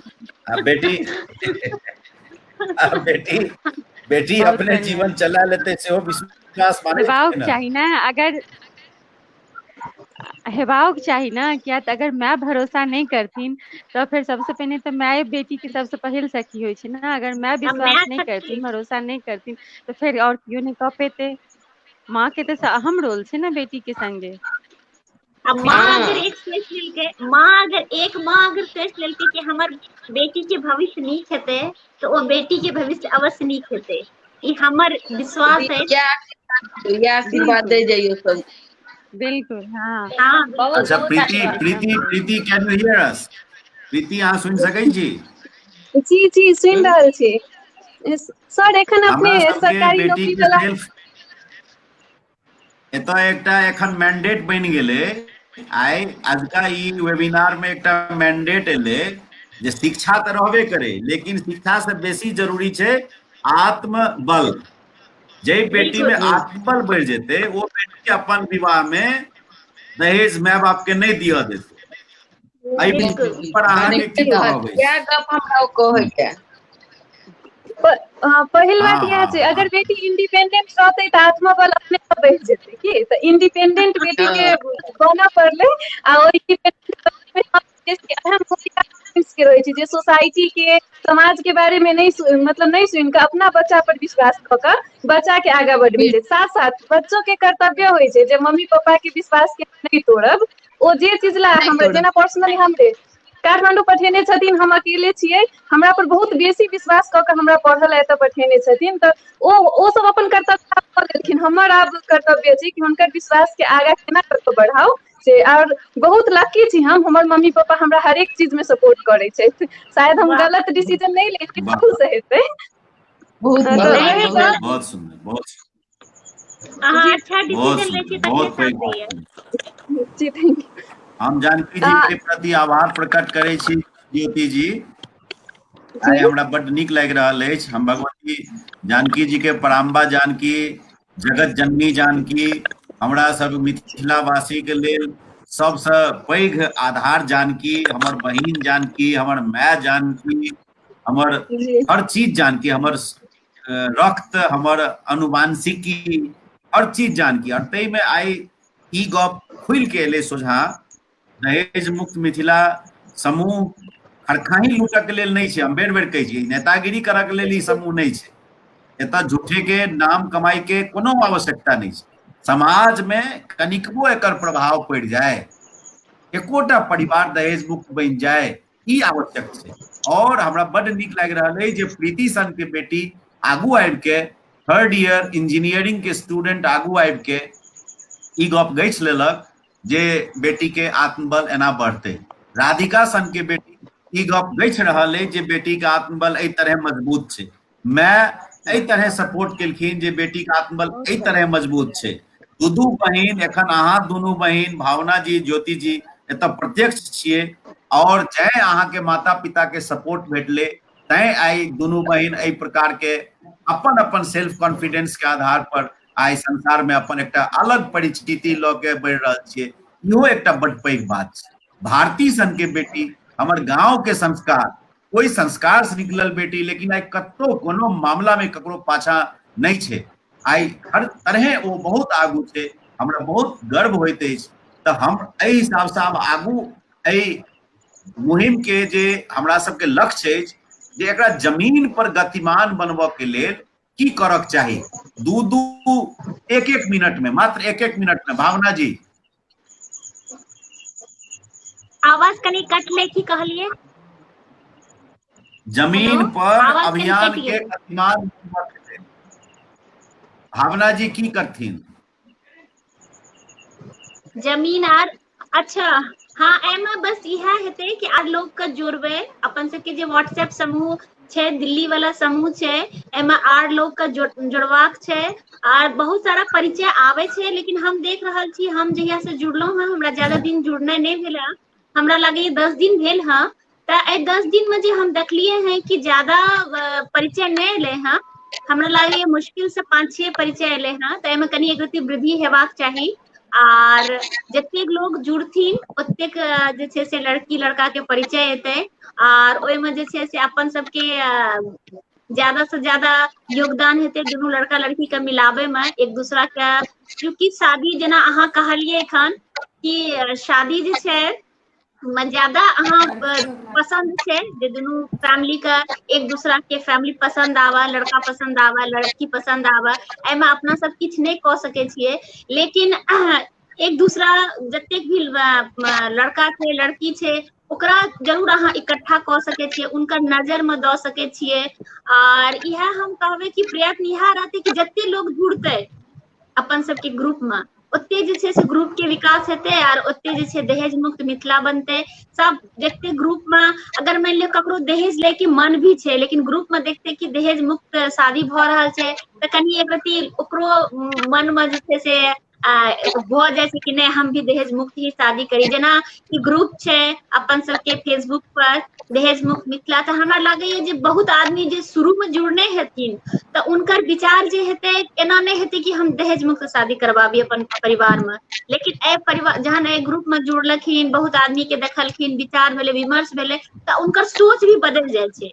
जहन अहाँ ग्रुप में कोनो चीज में अहाँ एखने कोनो कोर्स करे ले जइयो तऽ अहाँके पहिने मन में कोनो दोसर विचार रहैया, लेकिन जहन अहाँ ओ चीज करे छियै तऽ अहाँके विचार बदलि जाइया। तऽ तेनाहिये अगर व्हाट्सएप समूह में बहुत लोग जुड़थिन तो उनकर विचार बदलते, हमरा पूरा यकीन अछि कि विचार बदलते आ दहेज मुक्त मिथिला में बहुत बड़ा योगदान हेतै। आ जते भी ग्रुप के मेंबर्स हेथिन ओ कनि एक रति कॉन्शियस हेथिन, एक दूसरा का प्रोत्साहित करथिन, कोनो एले परिचय तो ओहि पर कनि एक रति अगर सबके कमेंट्स एतै तऽ ओ जे छै से नीक लागतै। जेना हमरा दीदी कहलखिन एक दिना कि भावना एक रति बहुत अहाँ सुंदर। हम फेर अबै छी अहाँ लग, फेर अबै हाँ छी। हाँ जी किशोर बाबू, जी किशोर बाबू अहाँ लग आवाज पहुंच रहल अछि।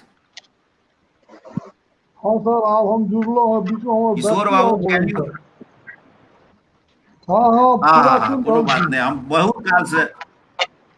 बहुत काल से अरे अहाँके सर हम बहुत लाइन में लैके लेल प्रयासरत छी। जी प्रवीण बाबू, एक्चुअली हमर बैटरी बचि गेल रहे, बड़ा मुश्किल से फेर से चार्ज कर। अपने एकटा बहुत विज्ञ जन छी, अपने के पाइब के हम सब धन्य धन्य छी। हमरा बताओ जे दहेज मुक्त मिथिला के जे अभियान छै फेसबुक पर और वर्चुअल मीडिया में तऽ ई छै, लेकिन जमीन पर ई घर घर केना पहुंचते आ ओहिमे अपने सन सन व्यक्ति के की योगदान हेतै?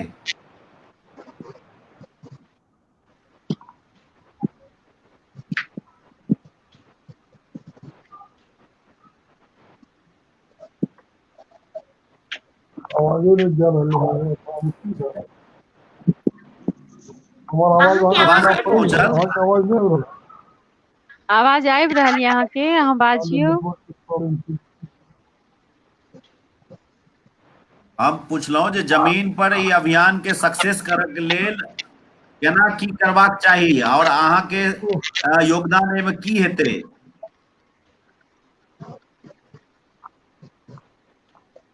अरे बाबा जी, इसका आवाज तो चला जाता है यार।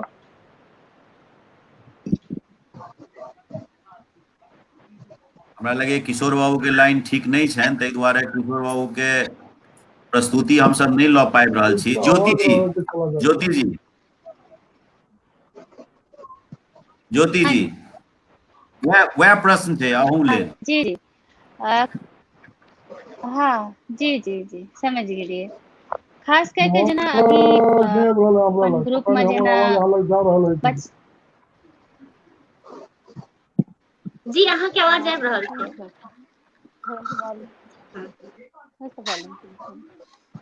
जेना जेना कि ग्रुप में अभी जेना कि राधिका एलखिन, जेना कि भारती छथिन, पूजा छथिन, तऽ ई जेना लड़की सब आगाँ आबि रहल छथिन और कॉन्फिडेंस के साथ कि बिना दहेज के शादी हेतै, वही ढंग से हम चाहबै कि युवा वर्ग लड़का, तखन प्रवीण जी अहाँके इएह लेल कहे रही कि आधी आबादी रिस्पांसिबिलिटी भए रहल छै, निभा रहल छै, आधी आबादी अहाँ सब भी जिम्मेदारी लियो। युवा वर्ग लड़का के भी जोड़ना छै। और एहने तरह के जेना एकटा अहाँ कमेंट पढ़लिए कि एक लड़का कहलखिन कि एहि ग्रुप से जुड़ला के बाद हम प्रण लै छी कि हम दहेज नहीं लेब। इन्हीं तरह के दोनों तरफ से होना चाहिए। लड़की का भी बराबर कॉन्फिडेंस होना चाहिए कि आत्मनिर्भर बनते और दहेज नहीं देते फैमिली वाला लोग। तहिना लड़का का भी आगा आना चाहिए और अपन पेरेंट्स का कन्विंस करना चाहिए कि नहीं, लड़की हमरा आबि जेतै, बस हमरा आर किछु नहीं चाहिए। जहाँ तक माता पिता के अपन औकात में गिफ्ट होइ छै, गिफ्ट हरेक लोग दे चाहे छै, जे भी पेरेंट्स छै अपन बच्चा के हमेशा दै छै, तो गिफ्ट वगैरह जे छै वो एनफ छै। बाकी लड़का भी प्रण लिया, लड़की भी प्रण लिया, दोनों अपन अपन रिस्पांसिबिलिटी के बराबर बराबर समझा और दोनों एक तरह से आगा आबा, ताकि म्यूचुअल तरह से हुआ और ई दहेज मुक्त मिथिला अभियान का बराबर बल मिला।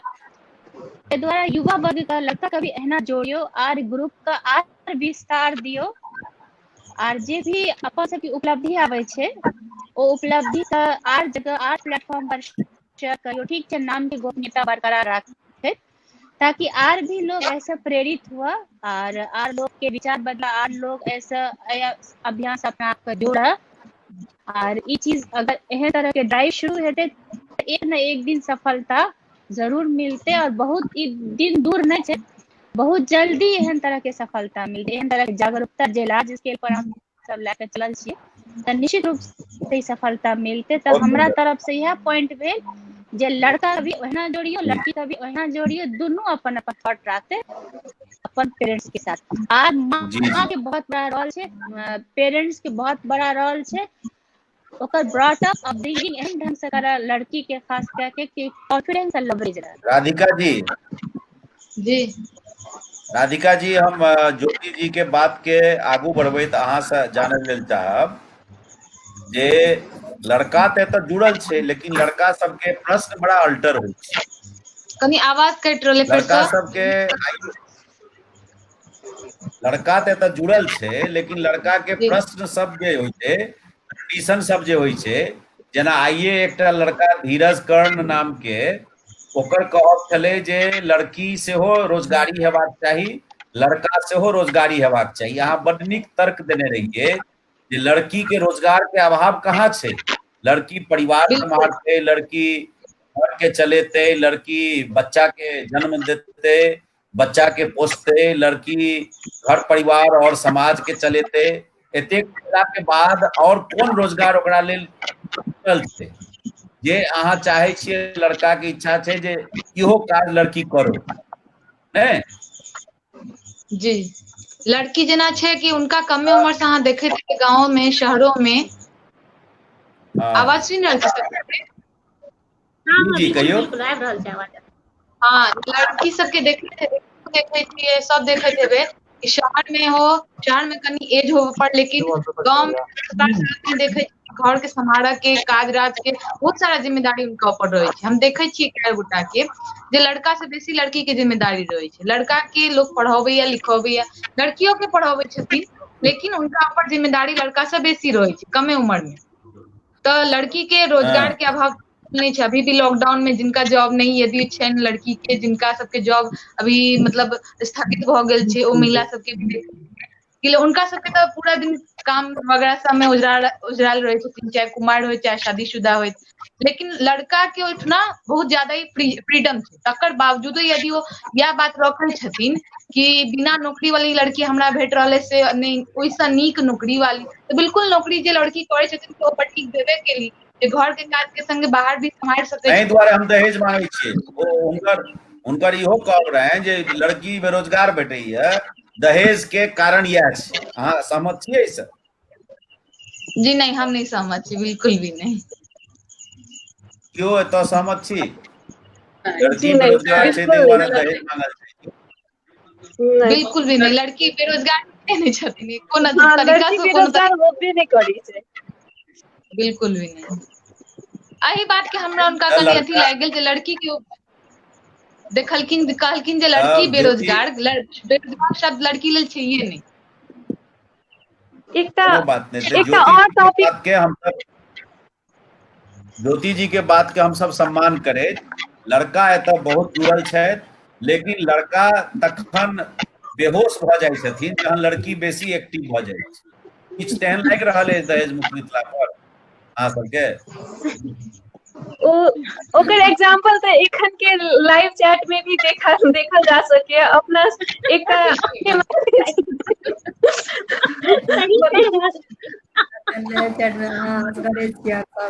और एकटा और बात हम बहुत दिन से नोटिस करे छी, सब सरकारी नौकरी एकटा और टॉपिक हाँ, तो पर्सनली हमर पॉइंट ऑफ व्यू सरकारी नौकरी में अहाँ सेटल छी, अहाँ अपना आप के देख सकै छी, हमहू अपना आप के देखे ला सक्षम छी, तो हमरा सरकारी नौकरी नहीं चाहिए कि सब सरकारी नौकरी सरकारी लगेने रहे छथिन, बहुत पोस्ट में देखे छियै।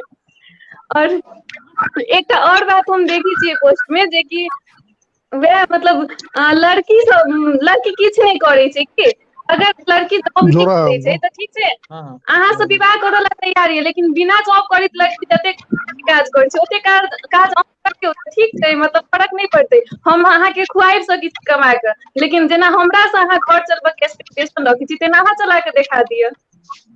मतलब हुनका सबके लिए ई जवाब छलै। किशोर बाबू आब अहाँ जुड़लहुँ? हाँ एखन तऽ पूरा जुड़ि गेलहुँ हम। अच्छा, अब आप बहुत समय भ गेले। किशोर बाबू आप हमरा बताओ जे सुपौल जिला संघ के मुख्यालय में अपने छी, मिथिला के ठठ स्थान पर छी, ई अभियान जमीन केना पकड़ते? आ एकटा आर बात कह दै छी जे ओरिजिनली बनगमिया छी, तो हम तो ओहिठमा पूरा घाटे पर छी एकदम। हमर प्रवीण बाबू एकटा बात कहबाक रहे जे अपना मिथिला में एकटा लाइन खींचल जेबाक बड़ आवश्यकता छै। लाइन से हमर ई मतलब छै जे विवाह कोना हुए, ई एकटा बड़का भारी यक्ष प्रश्न जुग जुगान्तर से अपना सब लग चलल आबि रहल छै। जे आब जकरा मोन हेतै से 200 बराती लऽ के जेतै, जकरा मोन हेतै से 5टा लऽ के जेतै, तकर टीका टिप्पणी हेतै। एखन जे ई सब कहलखिन जे विभिन्न तरहक लड़की पर विचार रखलखिन, हम ओहिसँ सहमत छी। मुदा एहिमे छै कि एकटा लाइन के परमावश्यकता छै, एकटा रेखा खींचल जाना चाही जे हम 11 बराती लऽ के जायब, 21 लऽ के जायब, 25 लऽ के जायब, वह मान लिअ 500 पर यदि सब अपन पूरा समाज सहमत हो तो 500 बराती लऽ के जाओ। एक कोनो न कोनो रेखा तय होना चाही कि हम 1 साँझ रहब कि 2 साँझ रहब कि 5 दिन रहब। एकटा कोनो एकर रेखा सर्वमान्य रूप से तय करबाक परम आवश्यकता छै अपना मंच पर। एहि दुआरे कि जते चीज मान लिअ कि थ्योरी में भऽ रहल छै, ओकर किछो ने किछो तऽ प्रैक्टिस रूप पहले तय हेतै, तकर बादे ने कोनो बॉडी हम अपना जिला मुख्यालय में बनबियै, चाहे अहाँ नेपाल में बनबियै, चाहे कतौ बनबियै, तो ओकरा लोग जे छै से मने कि एकटा कोनो नीति तय होना चाही जे हम जे छै से मने हमर यदि समाज छै, हमरा समाज में जे लोग छै जे अपना के मैथिल कहै छथिन, चाहे कोनो जाति के होइत, कोनो वर्ग के होइत, कोनो तबका के होइत, तो हुनका जे छै से ई बात के एकटा स्पष्ट दिशा निर्देश बनबाक चाही जे हम एते माने कंपलसरी पेपर, ऑप्शनल पेपर जे होइ छै, तेना कि हम एते ही बराती जायब।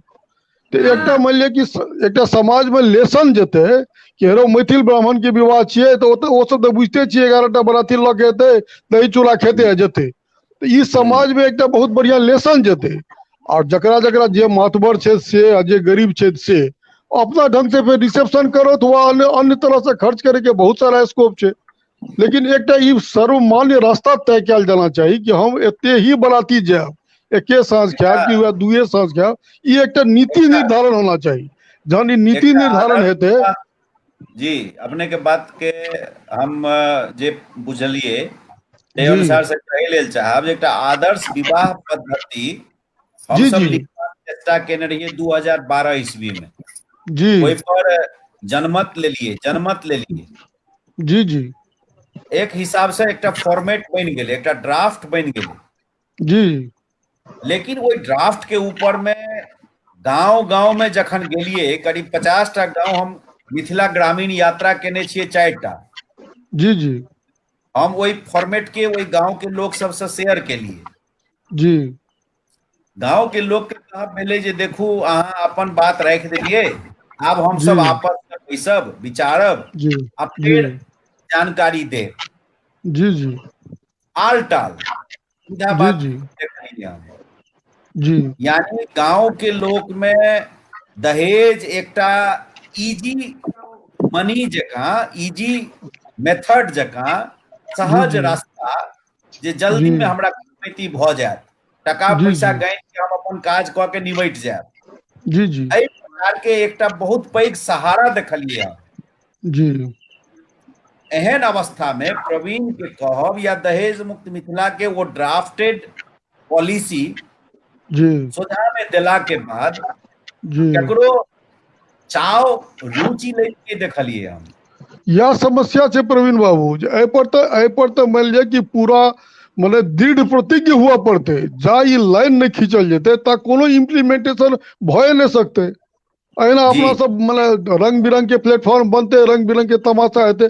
स्थिति तो ई छै कि हमर 2-3टा बहुत करीबी लोग, हुनकर सुपुत्र जे छै से इंजीनियर छथिन आ जॉब में छथिन, हुनकर विवाह भेलै तय ओ हमरा कहलखिन विवाह से एक दिन पहिने 5-7 दिन पहिने गप भेल छल तो कहलखिन जे हम अहाँके बराती नहीं लऽ जा रहल छी। हम कहलिए बहुत खुशी के बात, हम जाइयो ले नहीं चाहे छी। तो हमरा कहलथि कि जे नहीं से एना ना बात, हम 21 आदमी के नाम कहने छियै आ विवाह से एक दिन पहिने राति में हमरा ओ फोन केलखिन जे अहाँ अपन गाड़ी लऽ के चलि आओ, एहि दुआरे जे हमरा केओ बरातिये नहीं भऽ रहल है। हम से किया यौ? तो ओहिठमा हम कह दिलियै कि हम नॉनवेज नहीं खायब। तो आपको सब बराती कहे तहन की करऽ जब तोरा बेटा के विवाह में? आप कहियो जे ब्राह्मण समाज के जे मैथिल समाज के ई मन दशा छै तो परमात्मा मालिक छै ओकर। हमरा तकर बाद दू तीन टा आर मित्र के संग कए के जा पड़ल हुनकर बराती। मने 11 आदमी नहीं पुरलियै हम सब। एकटा अहाँके आर हम प्रसंग सुनेलो रहे जे हमर अपने भ्राता जी रहथिन नेवी में, हुनकर बेटी इंजीनियर लंदन में वो जॉब में रहथिन, हुनकर शादी भेले एकटा बगल के गांव में, लड़का रसा में इंजीनियर। आ ओहिमे बराती सब की केलकै कि सब बराती खाना पीना खा के उठ गेलै आ किछ बराती मने 5-7 टा लड़का 2 टा टेबुल के घेर के 3 बजे रात तक वो मौस भात खेने चलल जा रहे हैं। एते स्थिति दुस्सह भए गेलै प्रवीण बाबू, हम अहाँके सत्य कथा कह रहल छी, कोनो मैंने स्क्रिप्ट नहीं कह रहा छी। जो वो लड़की के पिताजी रिवॉल्वर निकाल देलखिन, कहलखिन मार देंगे साले सबको। अब स्थिति जो समाज की ही है, और वो बच्चा खाना खाते रहे तकर पिताजी बगल में बैसल रहथिन, वो कहलखिन हम की करबे, मान लिया धिया पुता छिए बरियाती में नहीं करते तो कत करते। अरे जे समाज की ई स्थिति छै, समाज तो मान लिया बहुत ही माने जाहिल समाज है अपना सबके। एहिमे तो कोनो कार्यक्रम के लऽ के चले ले पहले तो कोनो दिशा निर्देश तय करना पड़ते कि नहीं ऐसे ही होगा। आप यदि मैथिल है तो आपको ऐसे ही शादी करना पड़ेगा। आप अपने घर पर जाके रिसेप्शन कीजिए, 10 गांव के लोगों को खिलाइए, पाली खिलाइए। कोनो न कोनो चाहे लोग के नीक लगे चाहे खराब लगे, जा दिशा निर्देश तय नहीं हेते ता दहेज मुक्त मिथिला या और जते भी संस्था छै तरह वो किछो नहीं कह सके। एना खेला होत रहते, बाजते लोग किछ करते, किछ ही करे लगते। ते पर से टीका टिप्पणी के तो मान लिया अपना सबके वंशानुगत गुण छिए, हम ककरो नीक कह सकिए कि नहीं कह सकिए, हुनकर पहिने टीका टिप्पणी कह दिए। ई तो बड़का प्रबल समस्या छै अपना पूरा मैथिल समाज में, चाहे कोनो जात कोनो वर्ग के लोग हो, कोनो तबका के लोग हो। ओहि दुआरे एकटा पहले दिशा निर्देश तय कयल जाय। जे भी विद्वान छथि, बहुत एक से एक विद्वान छथिन मिथिला में। अब अहाँके तो मोने है जे हरिमोहन बाबू अपना बेटा शैलेंद्र बाबू के कहने गेलखिन जे चाहे किछ भऽ जाए तू मैथिलानी से बियाह नहीं करिया। शैलेंद्र मोहन झा क्रिश्चियन से बियाह केलक। सवाल छै एते के बादो जे छै से अपना मिथिला समाज में तो कोनो चेतना भऽ नहीं रहल छै दूर दूर तक, जकरा जे मन हुए से करे। तो एहिमे कोनो संस्था की करते, किछो नहीं कह सके। एहिमे छै सबसे बेसी समस्या कि जे भी पिताजी अपना जे माता पिता अपना बाल बच्चा के उचित संस्कार देलके हैं, उचित शिक्षा देलके हैं, वो सबसे बड़का सफर छै। वंदना जी किछ बाजै लेल चाहै छथिन। जी जी कहियो। जी प्रणाम। जी जी हमर ई कहना अछि जे हम आब अहाँके करीब 2 साल भऽ गेल दहेज मुक्त मिथिला में जुड़ना, और जी जी अपन समाज अपन परिवेश में तो जहिया से जन्म लेलहुँ और जहिया से ज्ञान भेल तहिया से देख जी रहल जी छियै जे अपन सबके मैथिल विवाह जे होइ छै ओकर परिवेश देख रहल छियै। तऽ जी ई बात अहूँ के कहब सही अछि, लेकिन जी जी हम आइ काल्हि देख रहल छियै जे आइ जी काल्हि लड़का वाला सब जी बहुत बेसी संख्या में आगू आबि रहल छथिन और कहै छथिन जे हम लड़की के अहाँ सिर्फ एक जोड़ा कपड़ा में भेज दियो और सारा जी जी खर्चा हम उठेबै। लेकिन जी जी लड़का वाला सब बेसी महत्वाकांक्षी कतौ ने कतौ लड़कियों वाला सब छथिन। अगर जतऽ हुनका 10 लाख 15 लाख गिनऽ पड़ै छनि तऽ ओ सोचै छथिन ई लड़का बहुत होशियार छै, काबिल छै, ओकरा परिवार के ओही तरह से ओ मान सम्मान दै छथिन जे बहुत पैसा लागि रहल है, एकर मतलब ओ परिवार बहुत सम्भ्रांत छै, बहुत शिक्षित छै, बहुत नीक छै। लेकिन जतऽ पैसा के डिमांड नहीं होइ छै ओहिठाम ओहि लड़का परिवार के बेवकूफ बुझल जाइ छै, और ओहिठाम ओ लड़का सब जे बरियाती के स्वागत अहाँ स्वेच्छा से करियो, जरूरी नहीं छै अहाँ मांसे खुआबियो, मछलिए खुआबियो, चाहे अहाँ जएह खुएबै, लेकिन कम से कम एकटा आदर सत्कार के साथ खुआबियो, जे कि परंपरा से चलि आबि रहल छै जे अपना सब में बराती के स्वागत ई एकटा अपन सबके परंपरा के तौर पर मानल जाइ छै। तो ओहो चीज में ओ सरेंडर कर दे छथिन, ओहो चीज में ओ हाथ उठा दे छथिन जे हम हमरा लेल ई दहेजे भ गेल। भाई जतऽ अहाँ 10-15 लाख रुपया अगर दोसर ठाम कतौ मांगि रहल छथि ओतऽ अहाँ दै ले तैयार छियै, लेकिन जे लड़का वाला आगू आबि कऽ अहाँके सब चीज किछु नहीं हमरा चाही, और अगर वो बरियातियों के हुनका ओतऽ खुआबऽ पड़े छनि तो लड़की वाला ओहिठाम ऑब्जेक्शन जे छै से देखबै छथिन। वंदना जी प्रवीणो बाबू अपन विवाह के कथा लिखने छलखिन है अहीं के दहेज मुक्त मिथिला पर, आ हमहूँ लिखने छियै। होइ छै कि दरअसल कि ई एते मने अविकसित मानसिकता छै मैथिल समाज के कि यदि कोनो लड़का कोनो भी कारण से माने जेन्युइन होए या फेक कारण होए, जे भी कारण होए, कोनो भी कारण से यदि वो बिना पैसा लेने विवाह कर देलके तो सबसे बड़का दुख के बात ये कि लोग के तो बात छोड़ दियो, वो लड़की पक्ष वाला जे छै से वो लड़की पक्ष वाला जमाए के तो जमाए बुझे ले तैयारे नहीं रहे छै। जी नहीं, हम एहिमे हम सहमत नहीं है। हमर पिताजी, हम एतऽ सबूत छी, और हमर पिताजी के जखन ई कहलखिन हमरा घर में हमर बाबूजी के बियाह, हमर कक्का के बियाह, हमर मामा सब ननिहाल में सबके बियाह, और तकर बाद हमर भाई सबके जे छै दहेज मुक्त विवाह, पूर्ण दहेज मुक्त आदर्श। और ई जहन कहलखिन जे हम किछु नहीं लेबै तो तकर बाद हमर बाबूजी के एतेक उत्साह बढ़ गेलै जे हमरा नीक भेटल, और हमरा बराती के स्वागत हम अगर नीक से एकटा बड़ी हमरा लेल खुशी के बात भ की सकैया। तो बाबूजी हमर एकदम उद्गार के साथ ओ केलखिन, हुनका पर कोनो प्रेशर नहीं छलनि हैं। ई तो अपन कहलखिन, आइ तक हमर सासुर में हमर सबके मतलब नाम ले छथिन ओ सब जे स्वागत अगर कतौ भेल तो देवडीहा में भेल। एहि तरह से एकटा सम्मान वो एक्सेप्शन सेहो भ सकै छै। किशोर बाबू के जनरल बिल्कुल जनरल बाबू के कहब नहीं छै। हम हुनकर बात से सहमत छी जे ओ जे बात रखलखिन है ओहि विषय के हम सब बढ़िया से मंथन करिए जे हमर सबके समाज वास्तव में कते तैयार छै। जी जी जी जी जी बिल्कुल। तकर बादे हमर की अहाँ के कोनो उचित छै। यदि हम अहाँ समाज के तैयार करे में सफल नहीं भ सकलिए तो ई दहेज मुक्त मिथिला महान सबके कोनो उचित नहीं रहते। अहिना तमाशा चलते रहते, अहिना तमाशा चलते रहते। एक रेखा खींचल जाए, एक स्ट्रेट लाइन खींचल जाए, यही करना पड़ेगा। यदि आप ऐसा नहीं करेंगे तो हम आपके खिलाफ में विद्रोह करेंगे। ककरो न ककरो समाज में आगू आबैये पड़ते। जेना व्हाट्सएप समूह सब बनल छै तो आप गाम गाम और शहर शहर दहेज मुक्त मिथिला के जे छै से लहर दौड़ रहल छै। एहन में शुरुआत लड़का और लड़की दुनू पक्ष के कैपेसिटी अहाँ पहिने देखियो, अगर लड़की वाला सक्षम छथिन तो वो बराती के स्वागत करो, स्वेच्छा से करो, उनका पर कोनो प्रेशर नहीं हेबाक चाहिए जे हमरा अहाँ 1 साँझ खुआओ या 3 साँझ खुआओ या मांस खुआओ या मछली खुआओ। अगर स्वेच्छा से वो 5 गोटा के स्वागत करथिन लेकिन आदर पूर्वक करथुन, ई नहीं जे एकटा प्रेशर में। और अगर सक्षम है तो 50 टा के करो। वंदना जी एकटा हमर बात सुनियो। हमर घर छै बनगांव। हमरा बनगांव में 2-2 साँझ नहीं 3-3 साँझ 4-4 साँझ बराती रहत रहे। सुनू ना हमर बात सुनियो ना। तो बनगांव में दोनों पंचायत में पंचायती भए के बात तय भेले कि कोनो भी कीमत पर बराती चाहे गरीब के हो चाहे धनिक के हो एके रात रहते। तो सब गोटा ओइ टाइम हाँ कह दल के, हाथ उठा दल के, हाँ ठीक छै यह हेतै। तकर बाद फिर टिका टिप्पणी अपना जाति के जे छै से शुरू भ गेलै। ई कोन बात भेलै, ई मुखिया सरपंच आब विवाहों में ढुकऽ लागले, आब ई कोन बात भेलै। किछु लोग जे छै से शुरू कऽ देलखिन नहीं तोरा कहने से किछो नहीं हेतै, हमरा एहिठाम 2 साँझ बराती रहतै। तकर बाद की केलकै ग्रामीण सब लाठी लए के, वर्चुअल बात कह रहल छी अहाँ के, लाठी लए के ओकरा द्वार पर गेलै आ कहलकै हम नहीं बुझा लगबै तू कोन बेटी वाला एहिठाम एलक, तोहर हम कपार फोड़ देबै यदि तू एहिठाम से द्वार खाली नहीं केलक तऽ। एहि लए के 5-7 टा केस भेलै, कॉग्निजेबल केस भेलै, थाना में लॉज भेलै।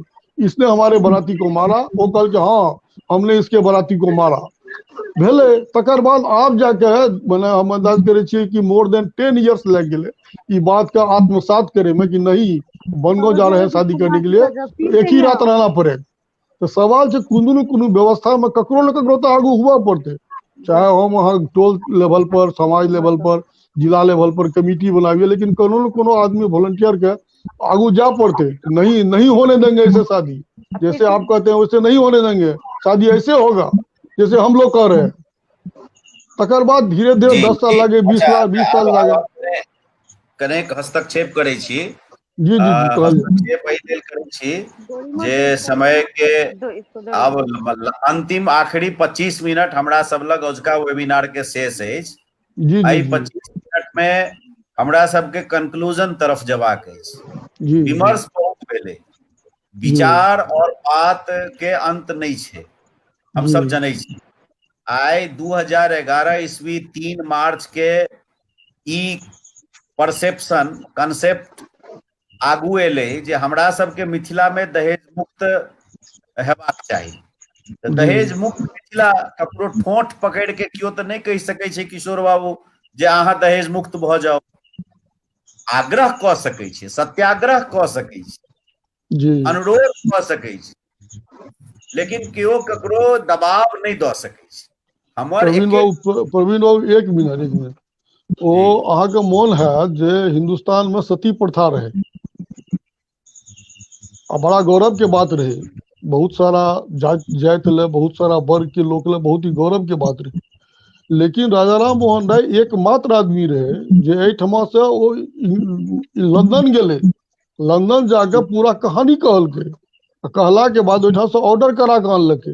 तकर बादो विश्वनाथ प्रताप सिंह बनले प्रधानमंत्री तो ओ रूप रानी ओ की नाम रहे ओकर रूप कंवर के जे छै से सती बनवा देलकै।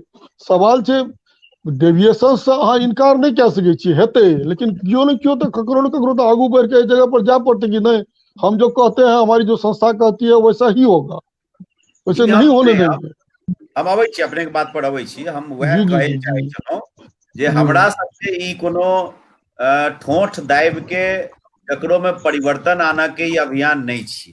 ताहि दुआरे कहै छियै जे रे भाई दोसर के चिंता छोड़, अपना कर, अपन बात कर। प्रवीण चौधरी यदि दहेज मुक्त छै, प्रवीण चौधरी सीना ठोक के कहते ना हाँ हम दहेज मुक्त छी, हम अपन धिया पुता में नहीं लेब नहीं देब, हम अपनों में नहीं लेलहुं न देलहुं, आ हम ओहो में एक समझौता करे लेल चाहे छी। जे पहले लेबो केलकै ओकरा कहै छियै जे तू अपन पास्ट के बिसरि जो, आगू फ्यूचर के देखी, फ्यूचर में तू नहीं लेबही नहीं देबही। आ तहू में ओहन दहेज मांग रूपी दहेज, मांग नहीं करनाइ छै, कंडीशंस नहीं डालनाइ छै जे हम बियाह करब तो एतेक टका लिअ, एतेक टका देब तखने हमर अहाँ के बेटी से बियाह हेतै। मांग रूपी दहेज के हम प्रतिकार करे लेल चाहे छी। स्वेच्छाचारिता, अपन अपन बेटा बेटी के बियाह में लोग अपने मोने कतेको खर्च करे, ओकरा हम दहेज के कैटेगरी में हम आनै छियै न संविधान आनै छै। ई सब बात तो अपना अपना जगह पर भाईजी आब छै। आब हम सब एकेटा गप के निर्णय करी जे एकरा ग्राउंड पर उतारऽ के वास्ते, ग्राउंड पर उतारऽ के वास्ते हमरा सबके अपन योगदान की भ सकै। जेना हम जतऽ छियै विराटनगर में छियै, हम अपना गामों में से जुड़ल छियै, हम अपन आरो समाज से जुड़ल छियै, हम जतऽ छियै हम ओहिठाम तक अपन एहि पहुँच के अपन प्रभाव के केना प्रयोग करबै जैसे ई बात हेतै जे दहेज मुक्त मिथिला बनेबाक लेल हम फल्ला फल्ला काज करबै, बस एतबे। जेना एखन एकटा विद्यार्थी छै प्रीति एकटा विद्यार्थी छै, इंजीनियरिंग के स्टूडेंट छै, लेकिन वो कहलकै ना जे हाँ अंकल हम जे छै से ई काज कए सकै छी। प्रीति अहाँ फेर से बाजू एक बेर, अहाँ की सब करबै? सबसे पहिल गप हम प्रीति जी के बात सुनलिए है, हमरा प्रीति जी के बात नीक लागल। हाँ प्रीति बाजऽ दियौ। पहिने तऽ ओ अंकल के बात से हम सेहो सहमत छी जे बाराती के जे काउंट छै ताहि बात एखन कोरोना में लोग 5 जना बाराती लगा के विवाह करै छथिन तऽ ई बात के कंटिन्यू करऽ में क्या ऑब्जेक्शन करथिन से। ओना ई बात के हाँ अब ई छै अपना सब ई दहेज मुक्त अभियान के डिजिटल प्लेटफॉर्म से लऽ कऽ एखन रियल ग्राउंड पर केना लाबऽ के ताहि बात के लेल तऽ हम सबसँ पहिने कहब हमरा तरफ के योगदान रहत।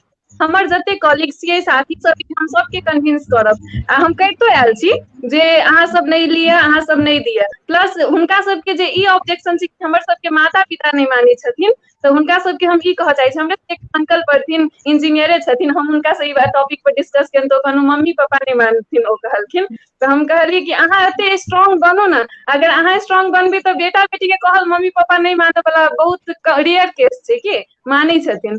एहिके लेल सबसँ पहिने शिक्षा के महत्व देबऽ पड़लै दोसर ते जागरूकता बढ़ाबऽ पड़लै तेसर जे केओ एको गोटा बिना दहेज के विवाह करथिन हुनकर प्रशंसा करऽ के चाही कि हुनकर प्रशंसा देख कऽ लोग जे देखा सीखी से सीखे छै ने इहो चीज से ई चीज रियलिटी में इम्प्लीमेंट भऽ सकतै।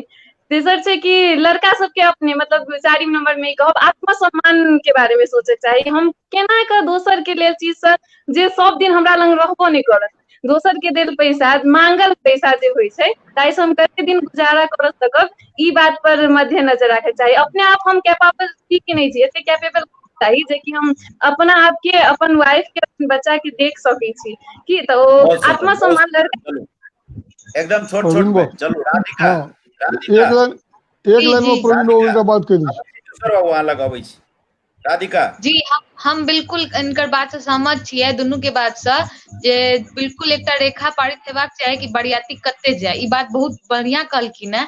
ई समाज में हमहूँ देखे छी हमरो जे एरिया है जे एरिया में हम छियै अतो ई बात छै टीका टिप्पणी तो होइते छै लेकिन एहि सबके नजरअंदाज कऽ कऽ इंसान के मतलब हर समाज में ई एकटा निर्धारित हेबाक चाही कि हाँ एतबा बरियाती जेतै एतबा समय लग जेतै और ई बात जे कहलखिन है कि लड़का के बिल्कुल लड़का के अपना में ही खराब लगे के चाही कि हम किनको पाई लऽ कऽ अपन कनिया के अपन बच्चा के अपन भविष्य के हम क्या सजेबे हम अपन पाई से करबे। हम एग्जाम्पल देबऽ चाहब हमर एकटा पितियोत भाई छथिन उनकर जन विवाह के बात भेलनि तऽ बिजनेसमैन छथिन भाभी के पिताजी ओ कहलखिन जे हम एते पाई देबै हमर इच्छा है हम देबऽ चाहे छियै तऽ हमर भैया साफ मना केलखिन लेकिन नहीं हम एकोटा पाई नहीं लेबै यदि हमरा अकाउंट पर एकोटा पाई अहाँ देलहुँ तऽ हम विवाह नहीं करब।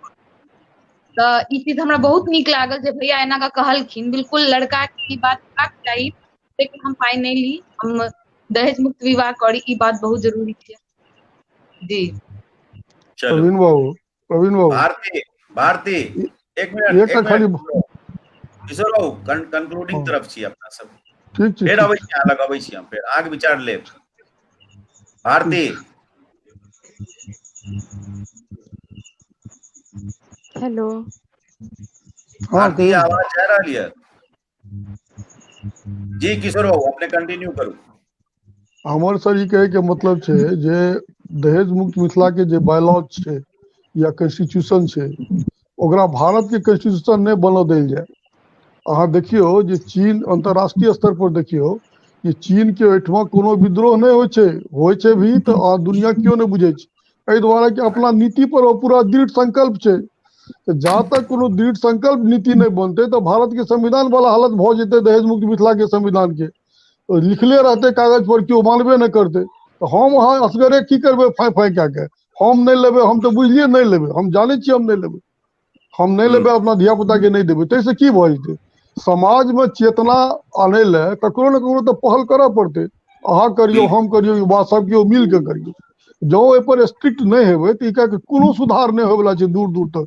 हाँ यदि स्ट्रिक्ट भए गेलिए कनि सुनियो कनिटा कष्ट यदि उठा लेलिए तो काल्हि अहाँ युग पुरुष भ जेबै काल्हि दहेज मुक्त मिथिला जे छै से अमर भ जेतै कि नहीं उस लोगों ने पूरे समाज में परिवर्तन किया आमूल चूल परिवर्तन किया उसने। एखन जे एना लागल रहबै जे जकरा जे मन हुए से करे ई कोनो विकल्प नहीं भेलै। एहि में एकटा दिक्कत की छै जी जे जी बायलॉज के अनुसार से संगठन के गांव गांव में पहले प्रवेश करेबाक छै जी और गांव गांव में गांव के जतेक मुखिया छै सरपंच छै नेपाल तरफ वार्ड कमिश्नर होइ छै वार्ड मेंबर होइ छै ई सब जे होइ छै मेन रिस्पांसिबल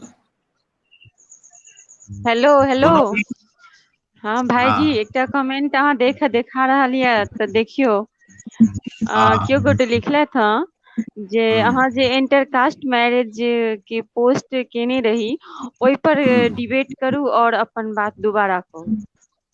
आबि रहल छी, हुनका ओहि कनि पर अहाँ जेबै। उत्तर दियौन। इंटरकास्ट मैरिज के ऊपर में विषय बहुत लंबा छै। इंटरकास्ट वाला के हम शॉर्ट में एतबी कहि देबनि जे समय पर बियाह नहीं केला से कोनो परिवार में, कोनो परिवार के कोनो जातीय सीमा में होय, ओहि सीमा के लोक नहीं रहल छै।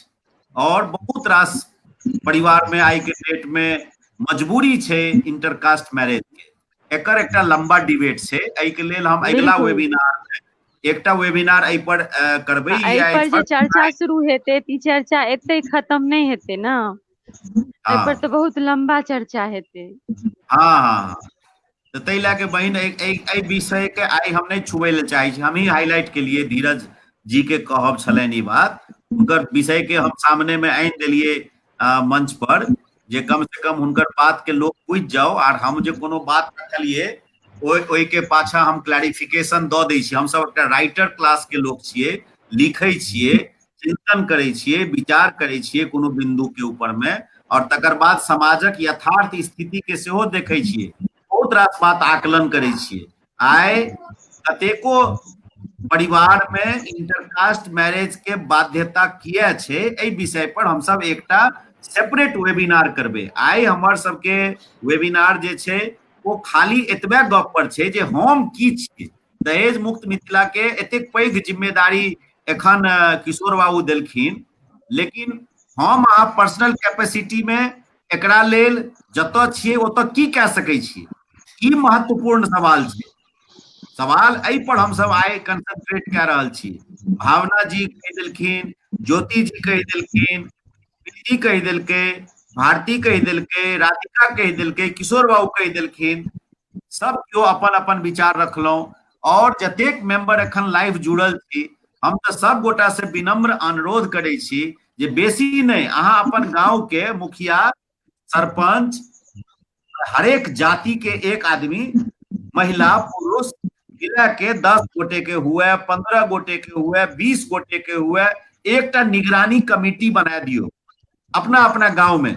जे निगरानी कमेटी ककरो से झगड़ा नहीं करे ले जेते, जे दहेज मुक्त बियाह करो ओकरा खाली सम्मान दऽ देते, साल में एक दिन ओकरा खाली सम्मान दऽ देते जे हाँ ई फल्ला जे है अपना बच्चा के बियाह बिना दहेज लेने केला, इनका सम्मानित हेबाक चाही। एतबे काज यदि कऽ दै छै तऽ एकर बहुत पॉजिटिव इम्पैक्ट पड़ते। किशोर बाबू जे बात कहलखिन से बात हम सब अगला साल इम्प्लीमेंट कऽ सकै छी। की किशोर बाबू समाज मानबे नहीं करते जो हम विवाह नहीं के लिए बिना दहेज के। सम्मान दे के बात तो दूर जा दियो, वो शुरू करते खेला करब, एमे ई बात रहे, एमे ई बात रहे, पहले से चक्कर रहे, ई रहे, वो रहे। समाजक की स्थिति छै प्रवीण बाबू, ओकरा पूरा दिमाग में राखा पड़ते।